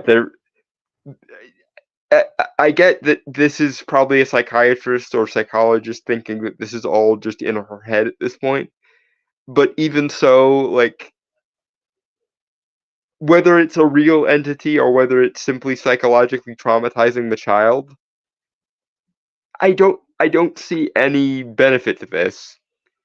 The best thing you can do in this circumstance would be to put her on some kind of medication to either prevent the self-harming behavior or to prevent contact with the entity. Whether you want to take it from the psychological approach or the it's a literal entity approach. Either way, telling the child to break off its surrogate friendship with either a construct of their own imagination or an entity At no point was this a psychologically healthy thing to do.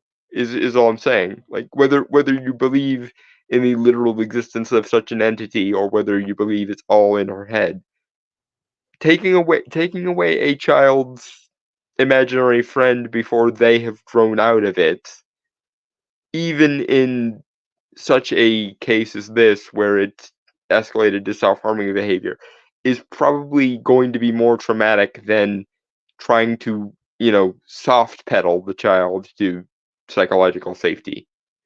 And of course, if it's a real entity, then all of this is so much, moot, and you need to think of it more in terms of how do you appease the entity and get it to bugger off of its own accord, and or, if worse comes to worse, make with the exorcism. But banana.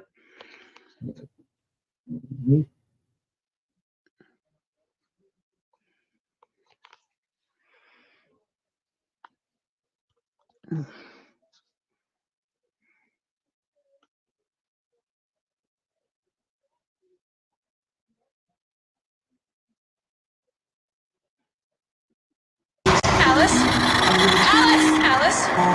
Alice? Alice?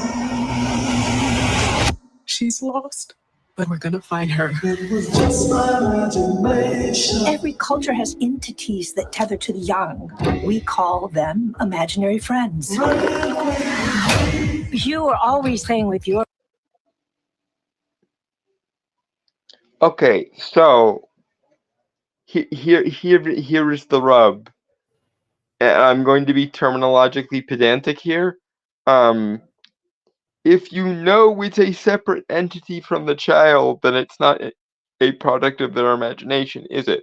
Unless, of course, you make the argument that the fertile imagination of a child is what allows the connection to be made in the first place, which I guess is where they're going here.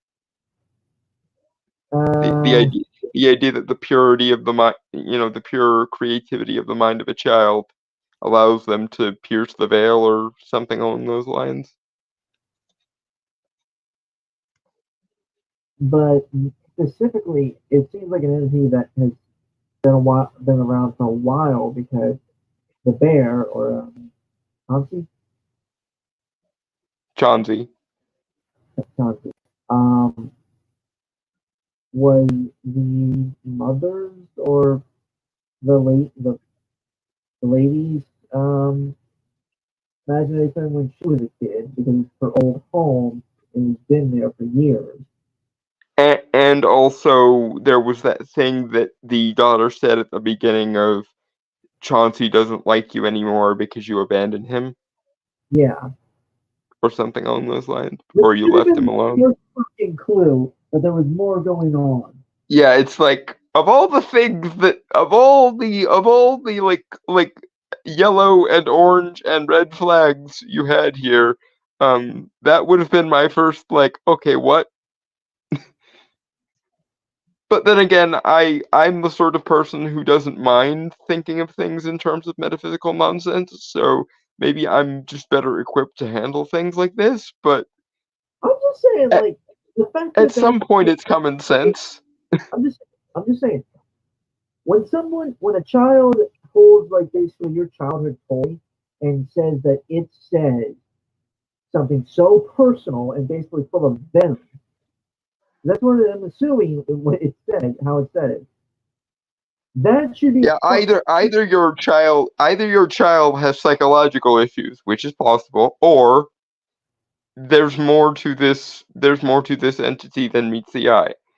And of course, the irony, or the thing that's going to be sending shivers down everyone's spine in a minute is, when the psychiatrist turned expert is talking about these, she doesn't use the word entity as in one singular being. She uses the word entities, which means that even if they deal with Chauncey, there are other imaginary friends, quote unquote, that need to be dealt with. I think one of the better, I don't know if I want to say it, but I don't know if it's a real thing. Feel free to fact check it for me, Don. But the Supernatural episode that had the imaginary friends? Is that like a thing? Like those spirits? Mo- okay. Like, apparently, like, it depends on how broadly we want to interpret the category of imaginary friend here. Because you could throw in things like the Greek personal daimon or the holy guardian angel or something along those lines, or you could incorporate things like The Stolen Child by W.B. Yeats with, fairies stealing children into fairy and so on. As like in terms of like allegedly imaginary beings that turn out to be real, that's less of a thing. But again, it depends on how broad you want to categorize this category to be. Anyway, shall we see? Yeah, banana. Okay. Mm.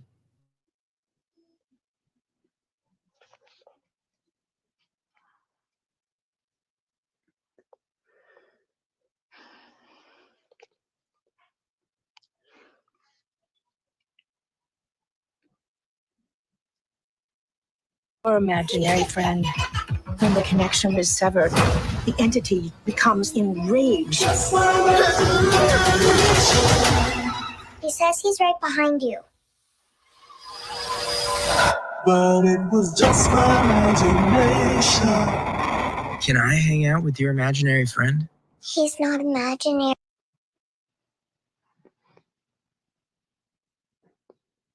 Yeah, this is a really interesting concept for a movie, for a horror movie.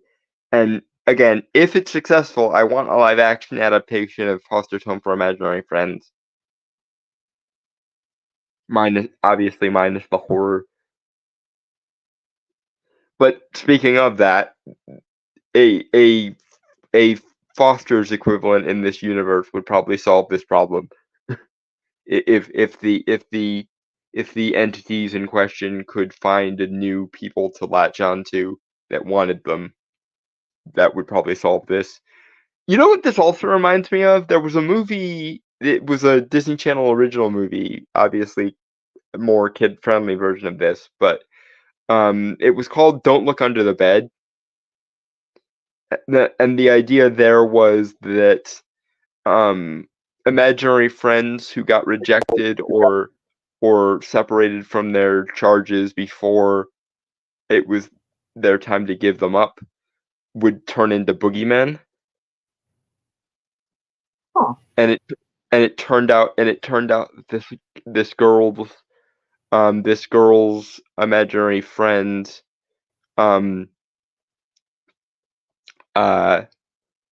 became separated from her because she had to grow up too soon because her little brother had cancer, and as a result, the main character of the movie, Franny or Frances, was basically trying very, very hard to be too much of a mini adult and shunning anything childhood based. And the way that she was able to defeat the boogeyman at the end was her brother's imaginary friend, named Larry, kept trying to get her to re-embrace her childhood so that the boogeyman would go back to being a normal imaginary friend. It seems like this is kind of the adult version of Don't Look Under the Bed. Never heard of that movie. Was it Don't Look Under the Bed or was it just called Under the Bed? I don't remember. But yeah, there was a Disney Channel original movie that had a very similar premise to this, and obviously it was more safe than this, but it actually did have quite a lot of bite to it for a Disney Channel.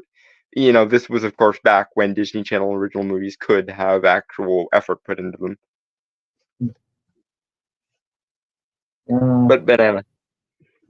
Okay.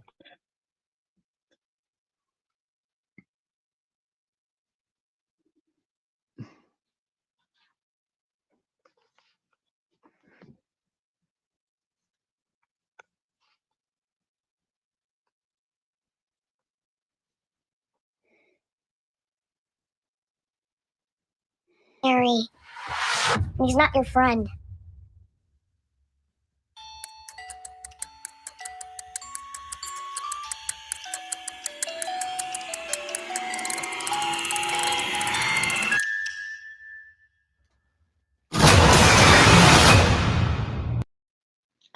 I am curious when they reveal that it's an entity, how are they going to categorize it? Are they going to go demon, or are they going to go fairy, or are they going to like make up a third or find a third category to put it in?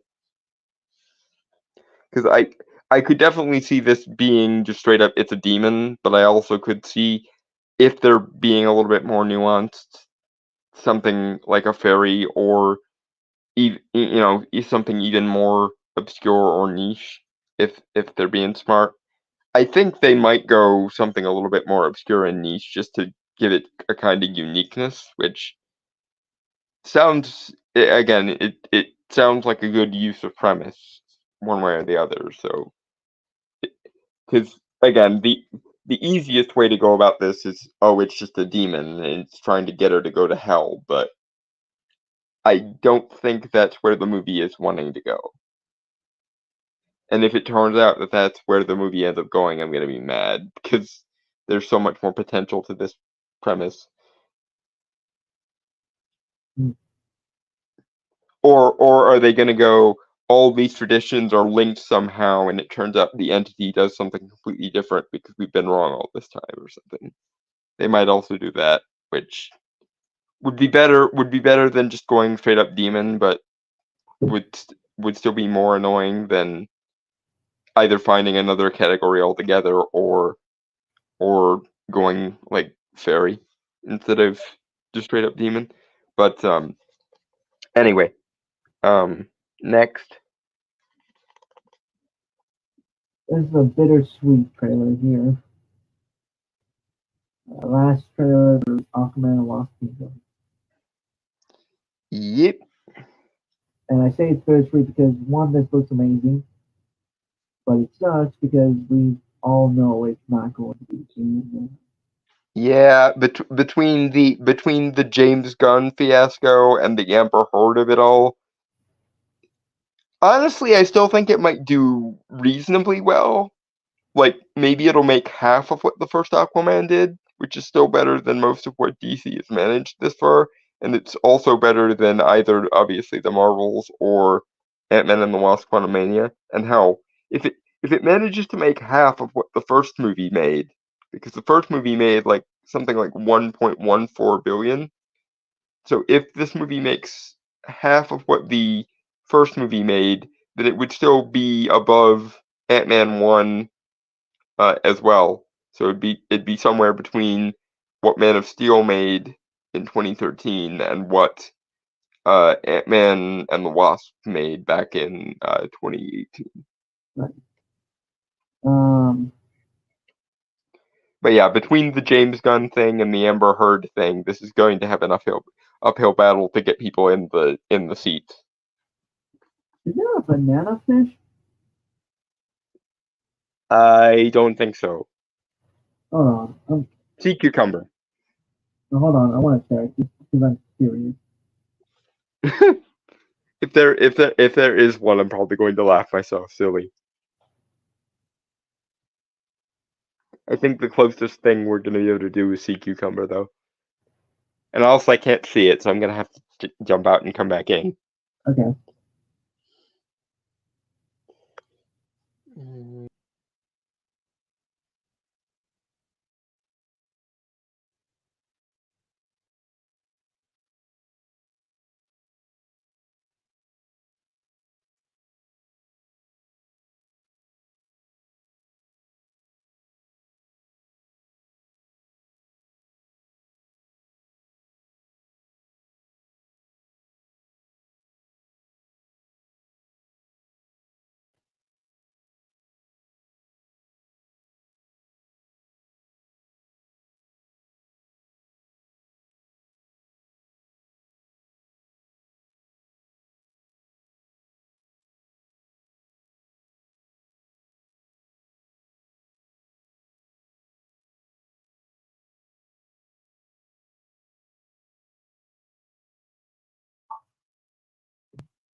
Okay, I'm back, and I can see it.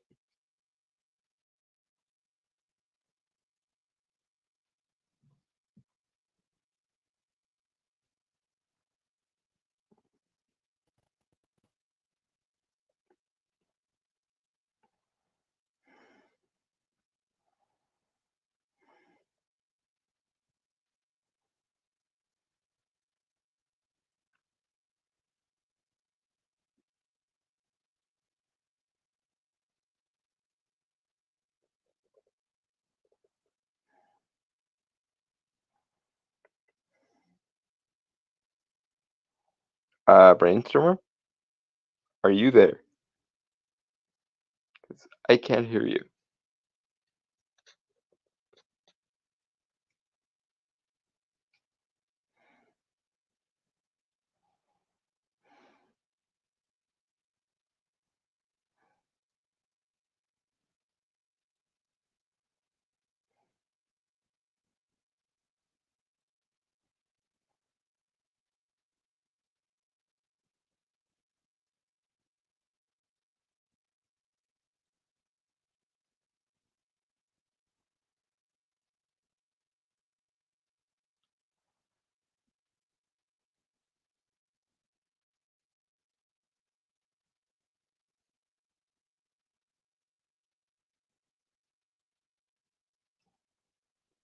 Brainstormer. Is he going dead for anyone else, or is it just me? Or can you guys not hear me? Because we may be having a clusterfuck's worth of technical difficulties.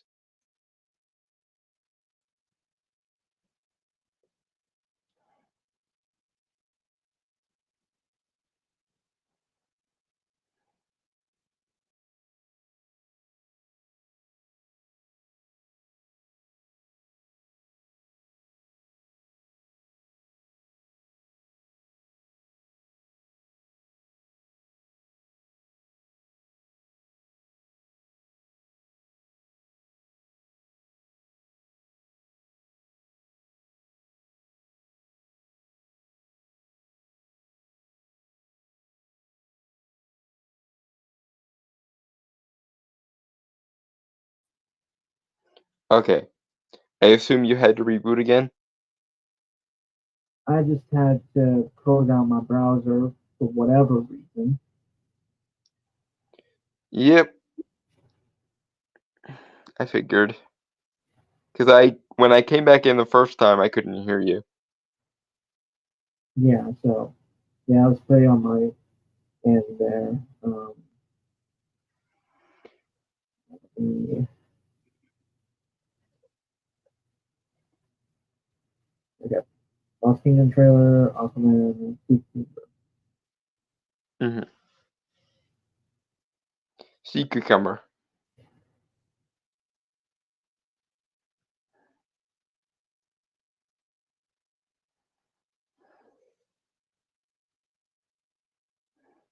Hi, baby boy. Talking to the fishies? You and me, son, are different. We're special. We're connected to the land and the sea. I can't wait to introduce you to all the majestic creatures on our planet. Show you how awesome this world can be. Yeah, you and me.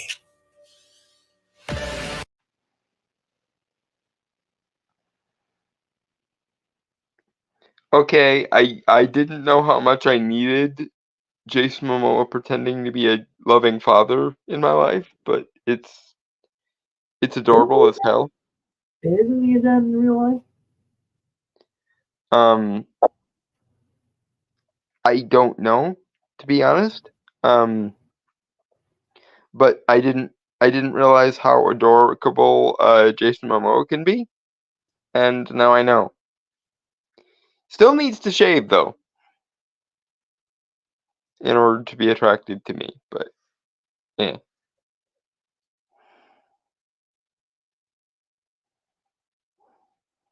Yeah, yeah. So. Well, good for him for bringing his real life into the acting, then.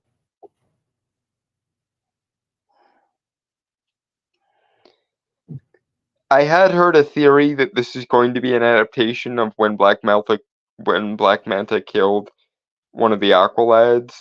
I really hope that's not the case, because that would be a complete waste. Granted, No, I proposed the idea because back in like the 40s, Aquaman or Black Manta suffocated his son, like baby son. So that was for the last trailer we watched of it.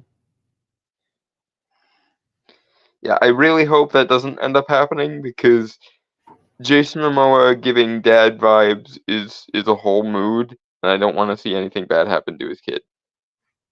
Not to mention that if there ever was an Aquaman 3, which is very unlikely for a whole infinite series of reasons, but if there ever was an Aquaman 3, I wouldn't mind seeing an Aqualad. Which one? Obviously, I would prefer the one that's the son of Arthur and Mira, but if it ended up that he does end up killing Aquaman's biological kid, and therefore Aquaman basically ends up taking Black Manta's son under his wing, that can work too. I think it would just be a little bit dark. Anyway, Kelly? Yeah. Sea Cucumber.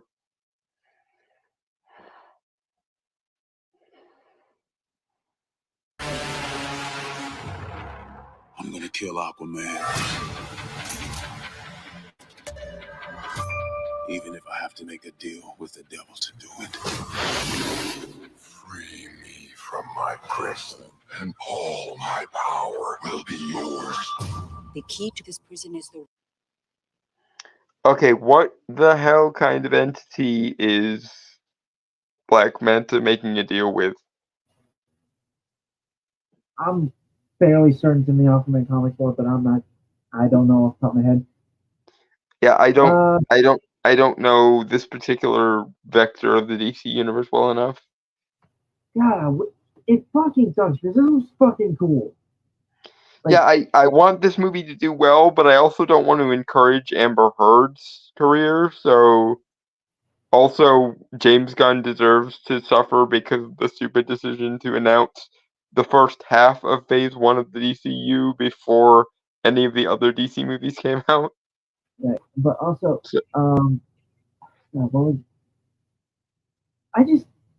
it makes me upset because this is the Aquaman movies are so goddamn comic book in the best way possible. Yeah, no, they're among the best of the DC movies, definitely. Obviously, I will always have a special place in my heart for Black Adam because Dr. Fate on the big screen was such a thing that I needed. And I love Suicide Squad 2 because that is maximum, as in the second Suicide Squad movie. Yeah. Suicide Squad, the second Suicide Squad was like maximum James Gunn going full comic booky.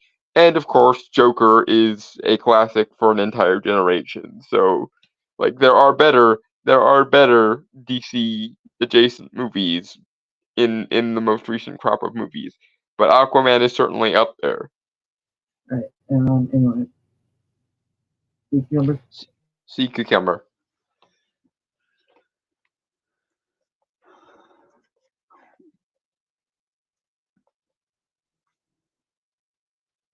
royal bloodline itself. He needs us. We're the end of the bloodline. No, we're not.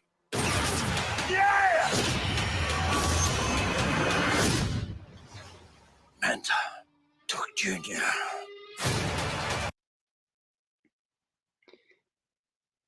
And once again, I hate to rub this in James Gunn's face, but I'm gonna do it anyway. Gee, it'd be fantastic if we were keeping this cosmology, so learning about this entity in the Aquaman 2 movie wasn't just a one-off. It'd really be a shame if someone completely deleted this entire cosmology from existence after this movie. What's weird is that the DCEU stuff is so loose in its timeline and universe that you really could just play stuff. Yeah, no, it's completely and utterly haphazard, which you would think they would have learned from the first time they tried to make a DC cinematic universe, that you actually have to bother making a universe. You can't just throw shit at the wall and see what sticks. But apparently they haven't learned, because James Gunn is about to run into the same fire as Snyder and company did, and it's probably going to have similar results. Right up to and including jamming the entire Justice League up in the first major movie in the franchise because they don't have enough faith in the franchise itself to sell.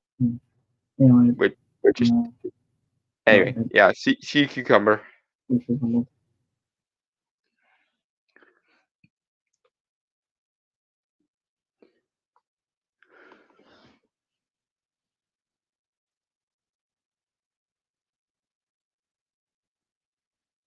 He must be stopped.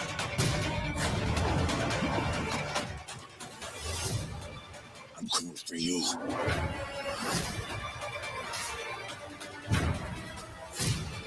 He'll destroy everything he holds dear. You want blood?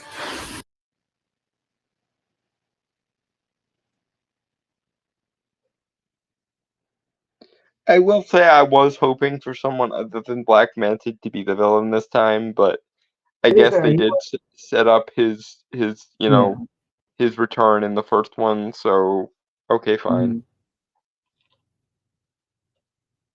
I mean, I'll be honest, if they were given the chance to make a full trilogy, they might have saved them for the third one. Yeah, but it does seem like, if anything, Black Manta is going to be the secondary villain, and this unspeakable eldritch cosmic horror thing is going to be the primary villain. I would say he is definitely the antagonist in this story. Secondary villain, sure, but the antagonist.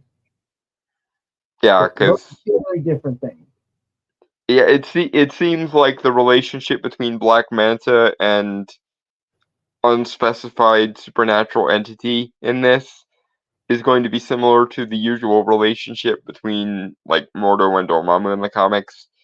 It's going to be unspecified supernatural entities' powers flowing through Black Manta somehow.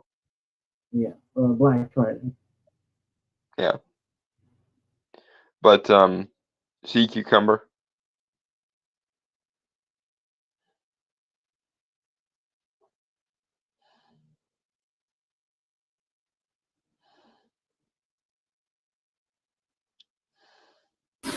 Come get it! Aquaman and the Lost Kingdom.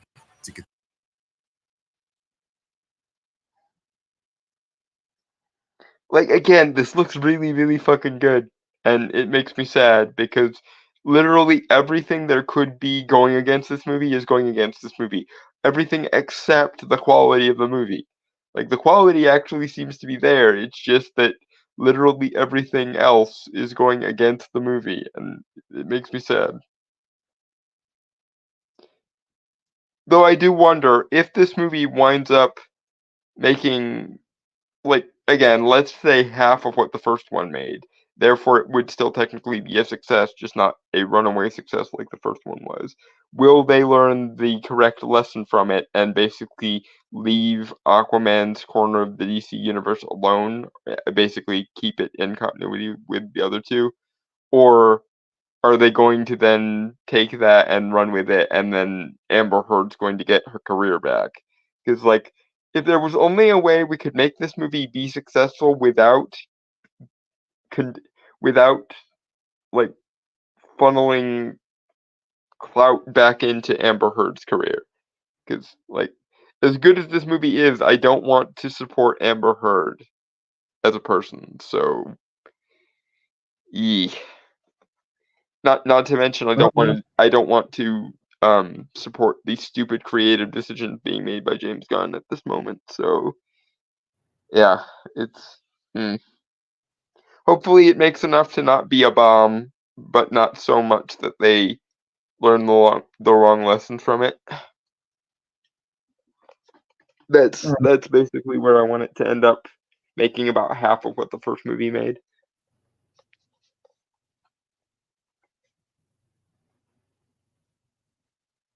Because that's enough to double its probable budget, but not so much that they're going to try to spin something from it. And we might even get an Aquaman 3 at some point. But yeah, so this is for Chris Jackson and the Olympian series going on Disney Plus. I want to talk about it since we have made actually pretty good time. This is just more so because the Aquaman trailer was kind of short. So yeah. Ironically, this does have to do with another water-based hero who has roots in Greek mythology. So yeah, it's a small world after all. It's a small world after all.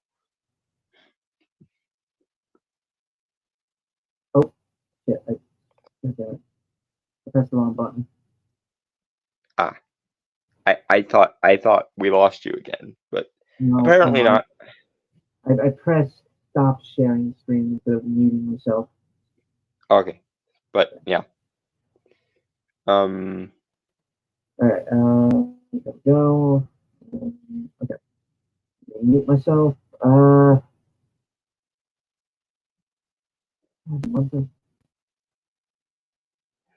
Ambrosia. Ambrosia. Thank you. I was trying to think of it. I was gonna say nectar, but that didn't sound right. So. Yeah, ambrosia. Ambrosia. The food of the gods. So, yeah, ambrosia.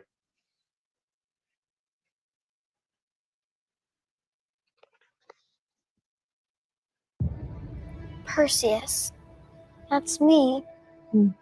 That's who you're named after. Because he was a hero? Because he was brave and kind and against all odds, he managed to find his way to a happy ending.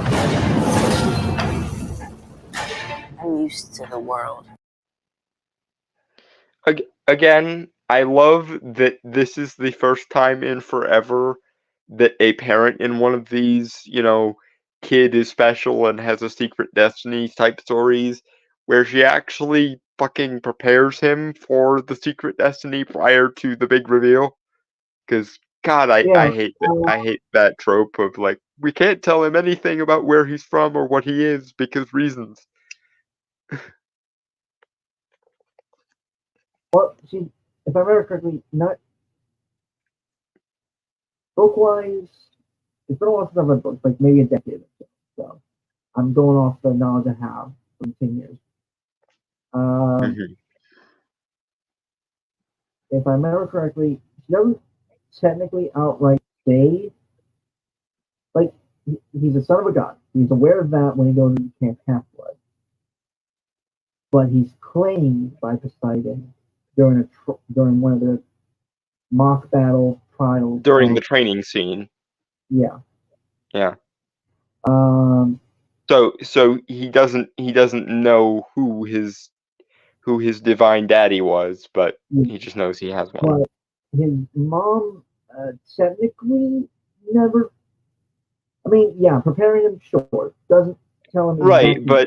but I'm not saying she has to tell him before the big reveal. I'm saying that it bothers me how often in these kind of YA things, like not only does no one do anything to prepare him for the inevitable big reveal, but it's always we can't tell him anything about his divine or significant supernatural destiny because we forget to think of a reason. Like the thing with Harry being left at the Dursleys. Like I get it. You thought Sirius Black was a magic convict and yada yada yada. But like, is there really no one in the magical community that you could have left Harry with that was capable of protecting him? Like McGonagall or hell, Dumbledore could have fucking just raised him from the off. It would have been fine. That's actually funny. I remember seeing like someone made a whole skit series of McGonagall, like just her experience dealing with all the crap of like the Harry Potter series. Like the first one I've ever seen of that was her wanting to take Harry, like adopt him and raise him. Yeah, was her basically going, these Dursleys are awful, what in God's name makes you think we're leaving him here? Yes, yeah, basically. Yeah.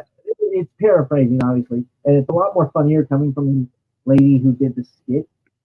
I think I've seen the ones you mean, the one that has a vaguely Irish sounding accent.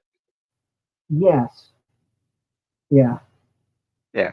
Those But are good. yeah, I agree, and I do love that in many ways Minerva, both in books and in movies, becomes kind of a surrogate mother to Harry, or a godmother to Harry. But like, this just goes to prove, like, family charm or no godforsaken family charm, like, bitch, couldn't you have found any? Like, literally, the Weasleys would have taken Harry in.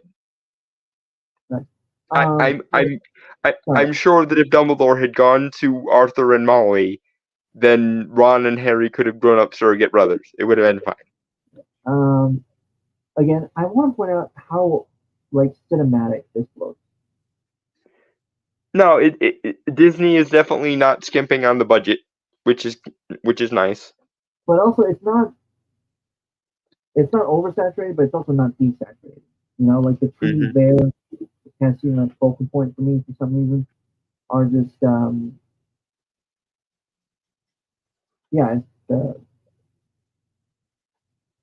I like it. You know, it's like it's nice. Nothing against the actor who's playing Percy.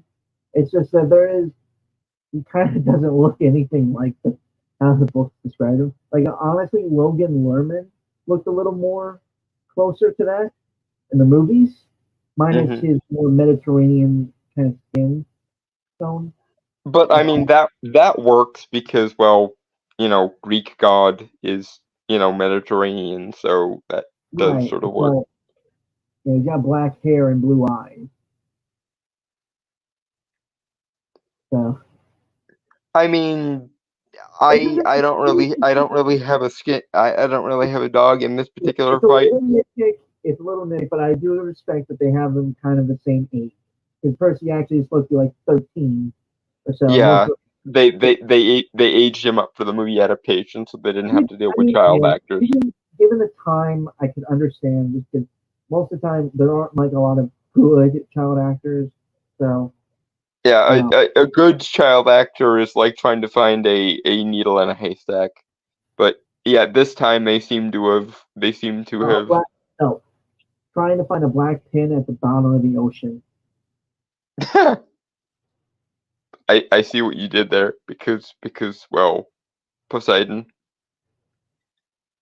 I didn't intend that. I was just making the point of like it's a lot harder than needle in the haystack. No, I know, but also it works because, well, he's a demigod of Poseidon and all. That fully wasn't intentional, actually.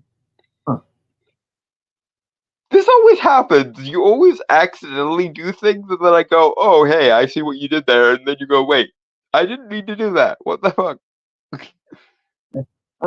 But I do respect that. Mainly because I think there are certain Greek traditions or of ancient Greek culture that, like, well, to be fair, that was kind of the culture of the times. Just basically, because you didn't live long, like you were basically considered. Yeah, longevity, not exactly a thing. Although, granted, demigods do have a tendency to live longer than vanilla humans because, well, they're freaking demigods. But Although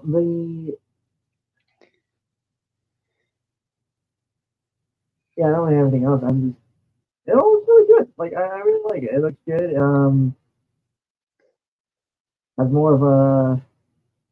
It seems more like a proper adaptation, which again could also be because I believe Rick Warden, the author. Yeah, he is working closely with the creatives on this one. So, or I think at one point he mentioned that his kid watched like some of the stuff of this, and like he said, it seemed like something his kid would like to watch. Mm-hmm. So, Anyway, Meat and Ambrosia.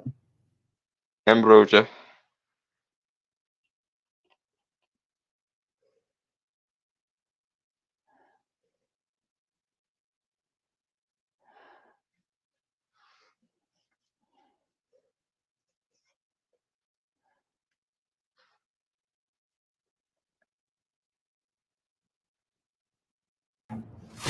Feeling weird to me. Like a puzzle with half their own pieces. But lately, it all feels different somehow. Percy, you are special. When you're ready to hear what the gods have in store for you, they'll tell you. Percy, the stories I have told you.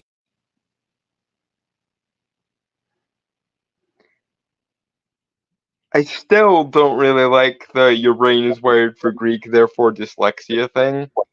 I get it's from the books, and I get that it's supposed to be a wish fulfillment type thing, but like I still dislike the like trying to make the most Chadley of like mythological phenomena fit into the outcast mold.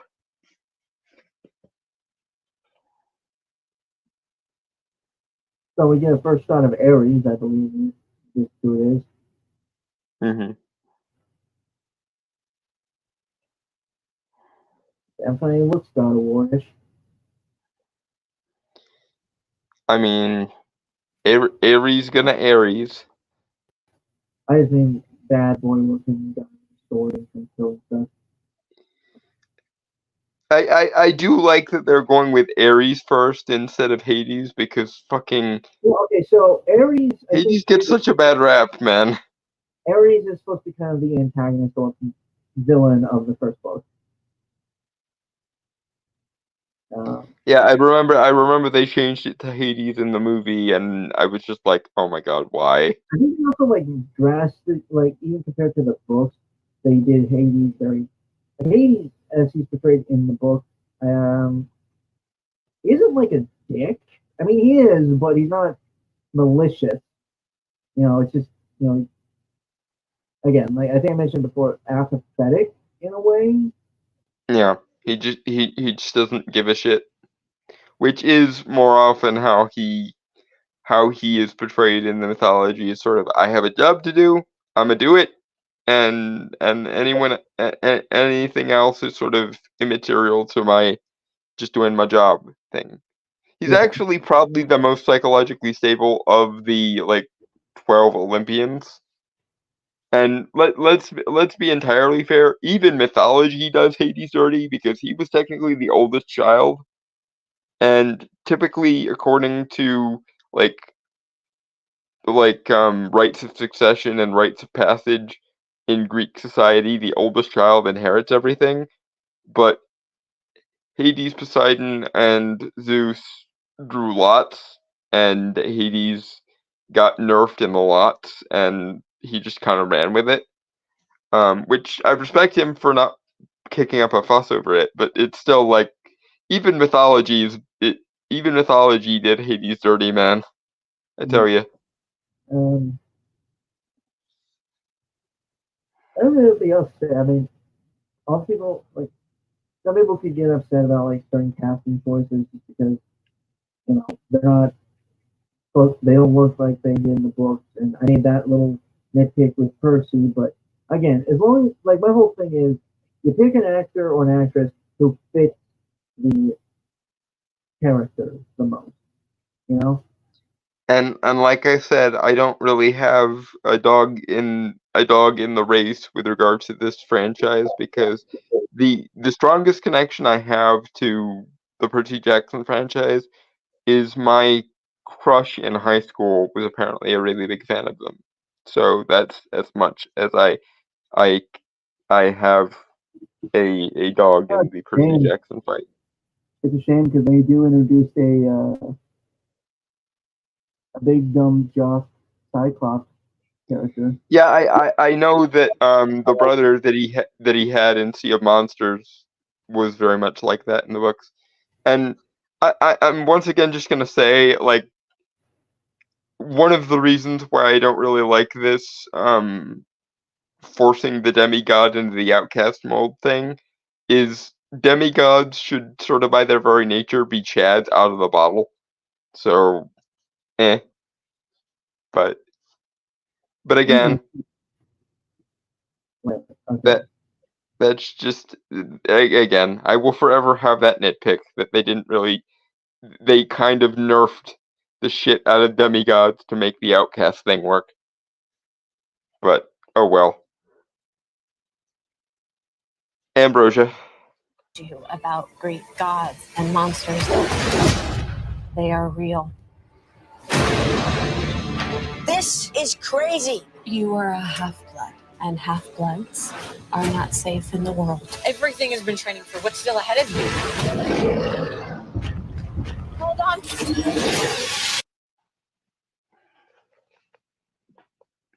I also know there's a son of Jupiter that shows up later who is very much the stereotypical golden boy sort of demigod. Yeah, a few spin-offs have come out of Chris Jackson series. Kind of expanding stuff. I think there's one that deals with like the Egyptian, like all the gods are real. Yeah, I have heard that. Although I must say, as someone who at the beginning of my studies of magic was affiliated with the Egyptian gods, it does sort of ring hollow to me that the Egyptian gods had demigods, because the Egyptian gods don't really hanky panky with mortals in the same way as No. I don't think they had demigods in that. They just dealt with the Egyptian gods. Although I could be wrong because I have not checked that series out. No, I remember seeing the series you're talking about in the Scholastic Book Fair once, which, Jesus Christ, that was a very long time ago. But like the Scholastic catalog they always had before Book Fair came around. I remember seeing the Egyptian one once. I don't know whether they have demigods or not, but if there are demigods in the Egyptian one, then that does sort of ring hollow, because the Egyptian gods managed to keep it in the family and keep it in their pants with regards to mortals. So yeah, they don't hanky panky with mortals quite as much as the Greco-Roman ones do, because neither Zeus nor Jupiter can keep it in their fucking pants. Right. Or togas, as the case may be, but you know what I mean.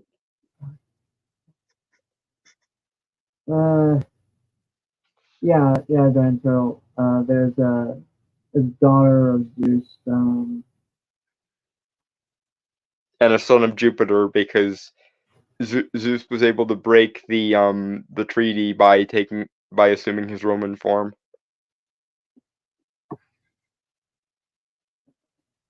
Yeah, I don't know what you call it. Yeah, 5-book series, like the main storyline. Pentology, then? Yeah, Pentology. Okay. Yeah, there's this whole like prophecy of like one of the children of like the big three gods, Zeus, Poseidon, and Hades, be responsible for the salvation of Olympus or the damnation. Mm-hmm. Which ties also with Kronos resurrecting and taking and like all the Titans. So it was a whole thing, like a restart, reunited. How do they handle Prometheus? God, I don't remember. Again, I've read those books like 10 years ago. Because I really hope they didn't turn Prometheus into a dick just because he's a Titan, because he's the pro-human Titan. So people shouldn't say bad things about Hades, Hephaestus, or Prometheus. And if they ever even mention Hecate, I'd be surprised, because I think she would eat most of the other gods alive. Unless she was a so I doubt they reference her. Is she a Titan? Hecate? Yeah.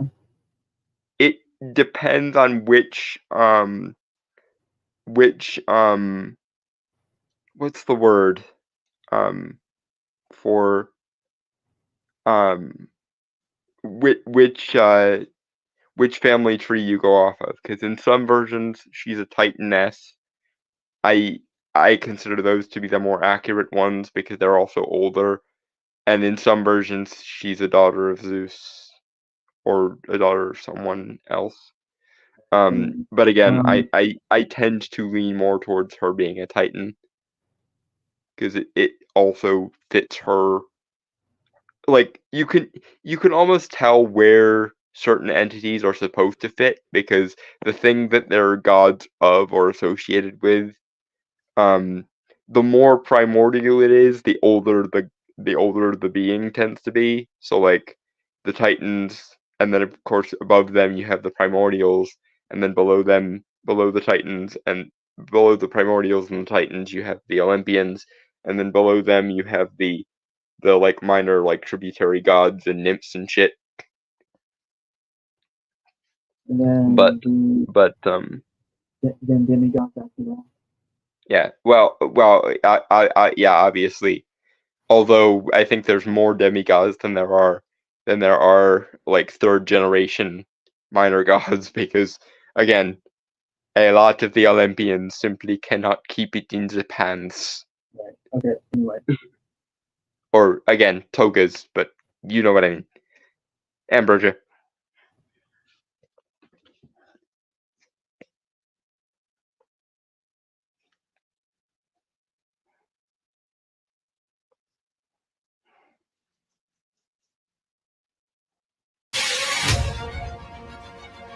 Percy Jackson, your father needs your help. The Master Bolt has been stolen. If you don't return the bolt, there will be war. That is your quest. I know it sounds daunting. Okay, who is the actor playing? I know it's not actually Chiron because I think he's too big for them to include here, but no, the it is. character who's basically functioning as Chiron. No, it's Chiron. Is it? Yeah. Okay, good. I know we've seen the actor so many times before. I just I don't ever know his name. Yeah. But yeah, he's basically a camp counselor at Camp Half-Blood, along with Dionysus. Well, I mean, that makes sense because Chiron is the hero maker. Yeah. He was the mentor / professor of like all of the heroes. Yeah, and yeah, he worked it with Dionysus or Mr. D. Because Dionysus got too drunk one day and they basically insisted that he be a counselor for penance sake. Which, I mean, the guy is the god of wine. Are you expecting him not to get drunk and rabble rouse? He also got cursed. He got cursed by Zeus to every time he pours water, it turns into water. It turns wine. Every time he pours wine, it turns into water. Motherfucker, that's just like it doesn't take me much to not like Zeus if he's anything like he is in the mythology, but I feel bad for Dionysus at that point. The guy is the god of freaking wine and revelry and partying and shite, and you don't let him fucking have the bacchanal type stuff. But okay. Anyway. Ambrosia. Hold on, I'm looking at the actor.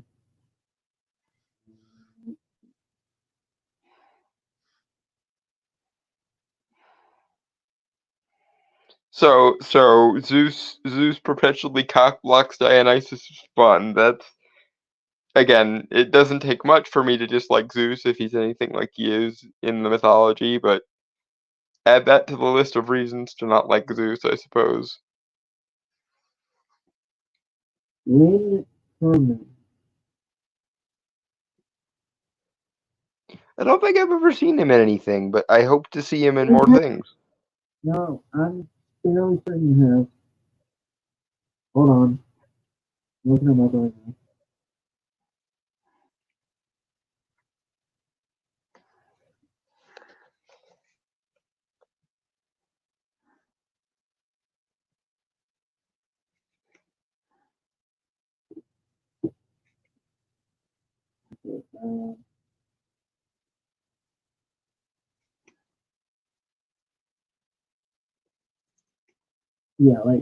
Name-wise, I don't think I've ever heard of him, but you've definitely seen him.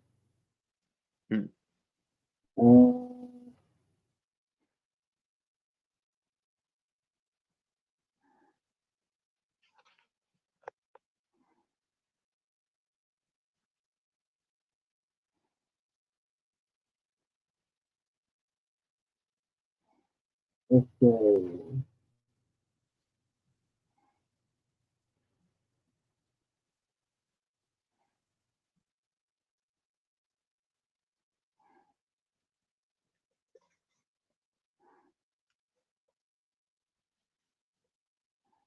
But again, this is really good. Fairly straightforward. Like, obviously, it's adapting like the first book, which again is a rather simple one. It has some twists and turns, but it's overall fairly simple story to start off. You always start with the smallest and simplest story to follow. Yeah. Before you get overly complicated, or at least that's how you should generally.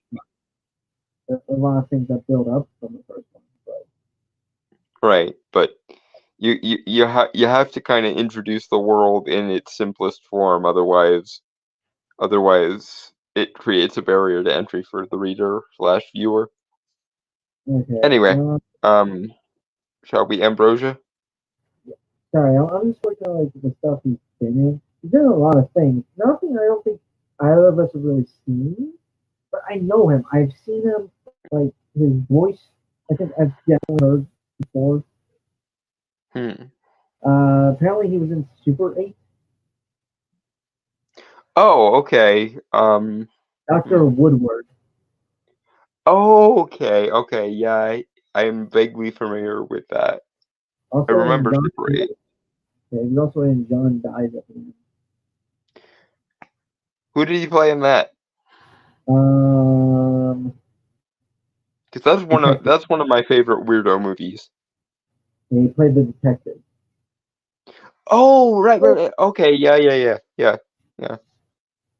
Also Sahara. He's also in Sahara, that 2005 movie. Is it Thor, you mean? No, Sahara. I've never seen that. Oh, Fargo. That's where I've seen first. Okay, yeah, I never got into Fargo. I keep meaning to, and then it just keeps moving down my list of things to do. You're missing out, man. Like, honestly, it's a weird, fun, like, crime show. Yeah, but he's been in stuff. Oh, wait, he's also in American Gods. Huh. Wait. One episode, Reverend Hutchins, something like that? What season was that? Hold on. Because it doesn't sound familiar. Was he the guy who Belquist took over for in season 2?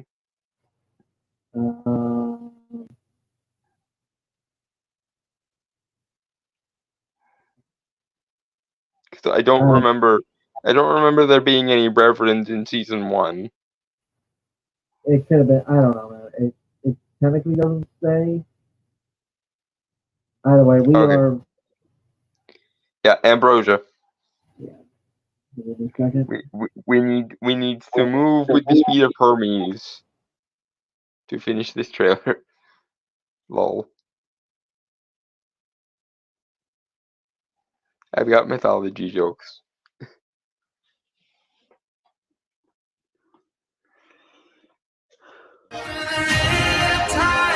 But you won't be alone. A quest is always undertaken by 3. Demigods process reality differently. We gotta figure out what you're good at. Should I try again? No! The There's no place for me here. You stood on.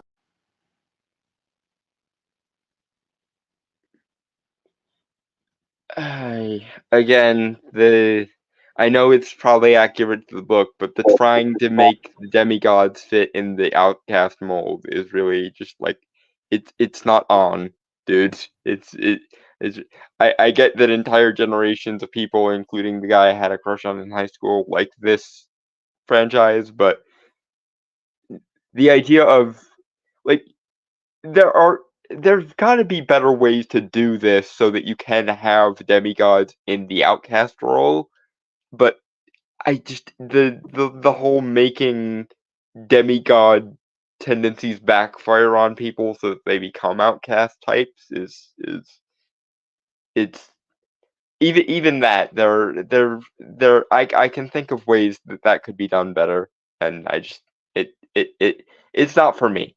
I guess it's one of those things where it's just like it works for who it works for, but it's just not. It rubs me the wrong way.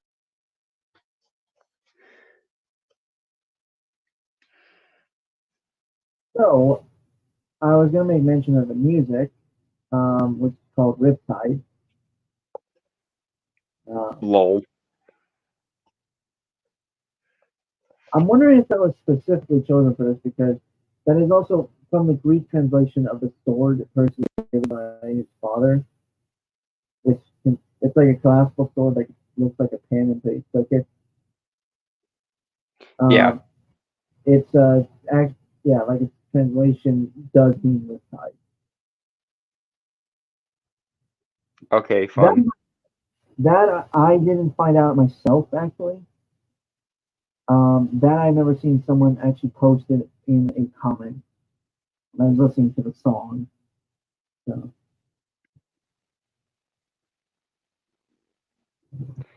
Anyway, shall we Ambrosia? Yeah.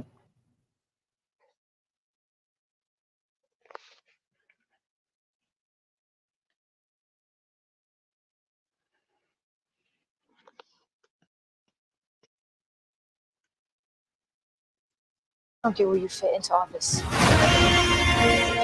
We were sent on a quest by the gods. What do you think, it would be easy? Demigods, welcome.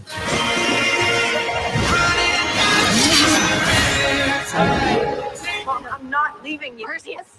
Hold fast. Brave the storm. Other question I've always had about this series is where do like exceptional mortals fit into this? Because like there are it's less common than the demigods in mythology, but even in Greek mythology there are like exceptional mortals, like Odysseus. He was thoroughly vanilla mortal as far as anyone could tell, and he still managed to be up among the hero class. So like we know if we're going by Greek standards that mortals can work their asses off and attain a kind of hero status. And I know this is me being me, but also lest we forget there are plenty of mortal magic users in Greek mythology, and I would like to see some of that in here. Obviously, I know that part of what makes this, like part of the purpose of this franchise is to make itself distinct from the Harry Potter types by focusing explicitly on demigods rather than wizards, but it's still like there are plenty of mortal magic users in Greek mythology to be considered. So. Well, later on, the guy who built the labyrinth becomes a player. Daedalus? Yes. Yeah, father of Icarus, guy who built the labyrinth and was also like one of the greatest inventors in Greek mythology. Yeah, he's a character in one of the books. Okay, so now I have a question. Is he a ghost? Is he a ghost that gets out of Hades on good behavior, or did they make him immortal somehow? Again, man, it's been 10 years. even with some change. So I know. I know. It's just I have questions, and this is what I'm like when I bother adapting to a new franchise. It's like, okay, first thing first, learning all the things. Some you can find out on yourself, on your own. It's sparing knowledge I have. I don't care. I don't care enough to Google. Unfortunately, this franchise just isn't for me. Really. All right, 20 more seconds. Ambrosia.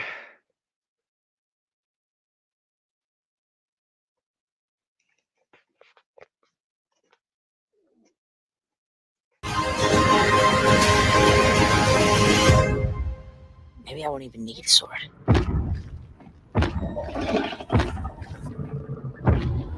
I'm gonna need a sword. Okay, that was funny.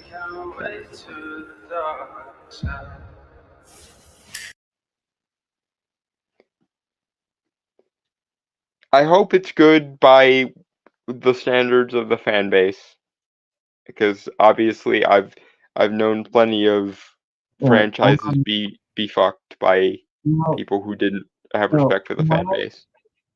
What I've seen of like fans of this, they are excited because it was like a fairly good adaptation. Obviously, I know a lot of the fan base doesn't like the Logan Lerman movies. Yeah, they didn't really do good because when I watched the movies somewhat as I was reading the books, and yeah, they did not do a good job. Yeah, it did seem like one of those in name only sort of adaptations. Is it bad? It's like one of those books that I do think does need to have a series adaptation rather than a movie adaptation.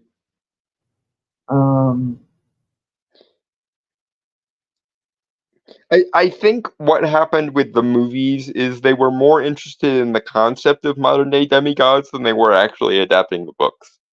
Yeah. So the second one was bad. I will fully admit that. The first one I think has at least some good qualities, and I think all the actors were actually not a bad choice at the time. Just again, the whole they need to be given more work with and stuff, all that. Yeah, what and of course everyone wanted to be pseudo Harry Potter back in the day. Yeah. But other than that, yeah, this looks like a good adaptation. I'm excited. So I'll have to find another way to watch it. But yeah. Rather short one this time, but so with that, folks, I want to say goodbye, adios, aloha, avise, sayonara, peace, cheers, and next time, holiday shenanigans. Until then, fuck off.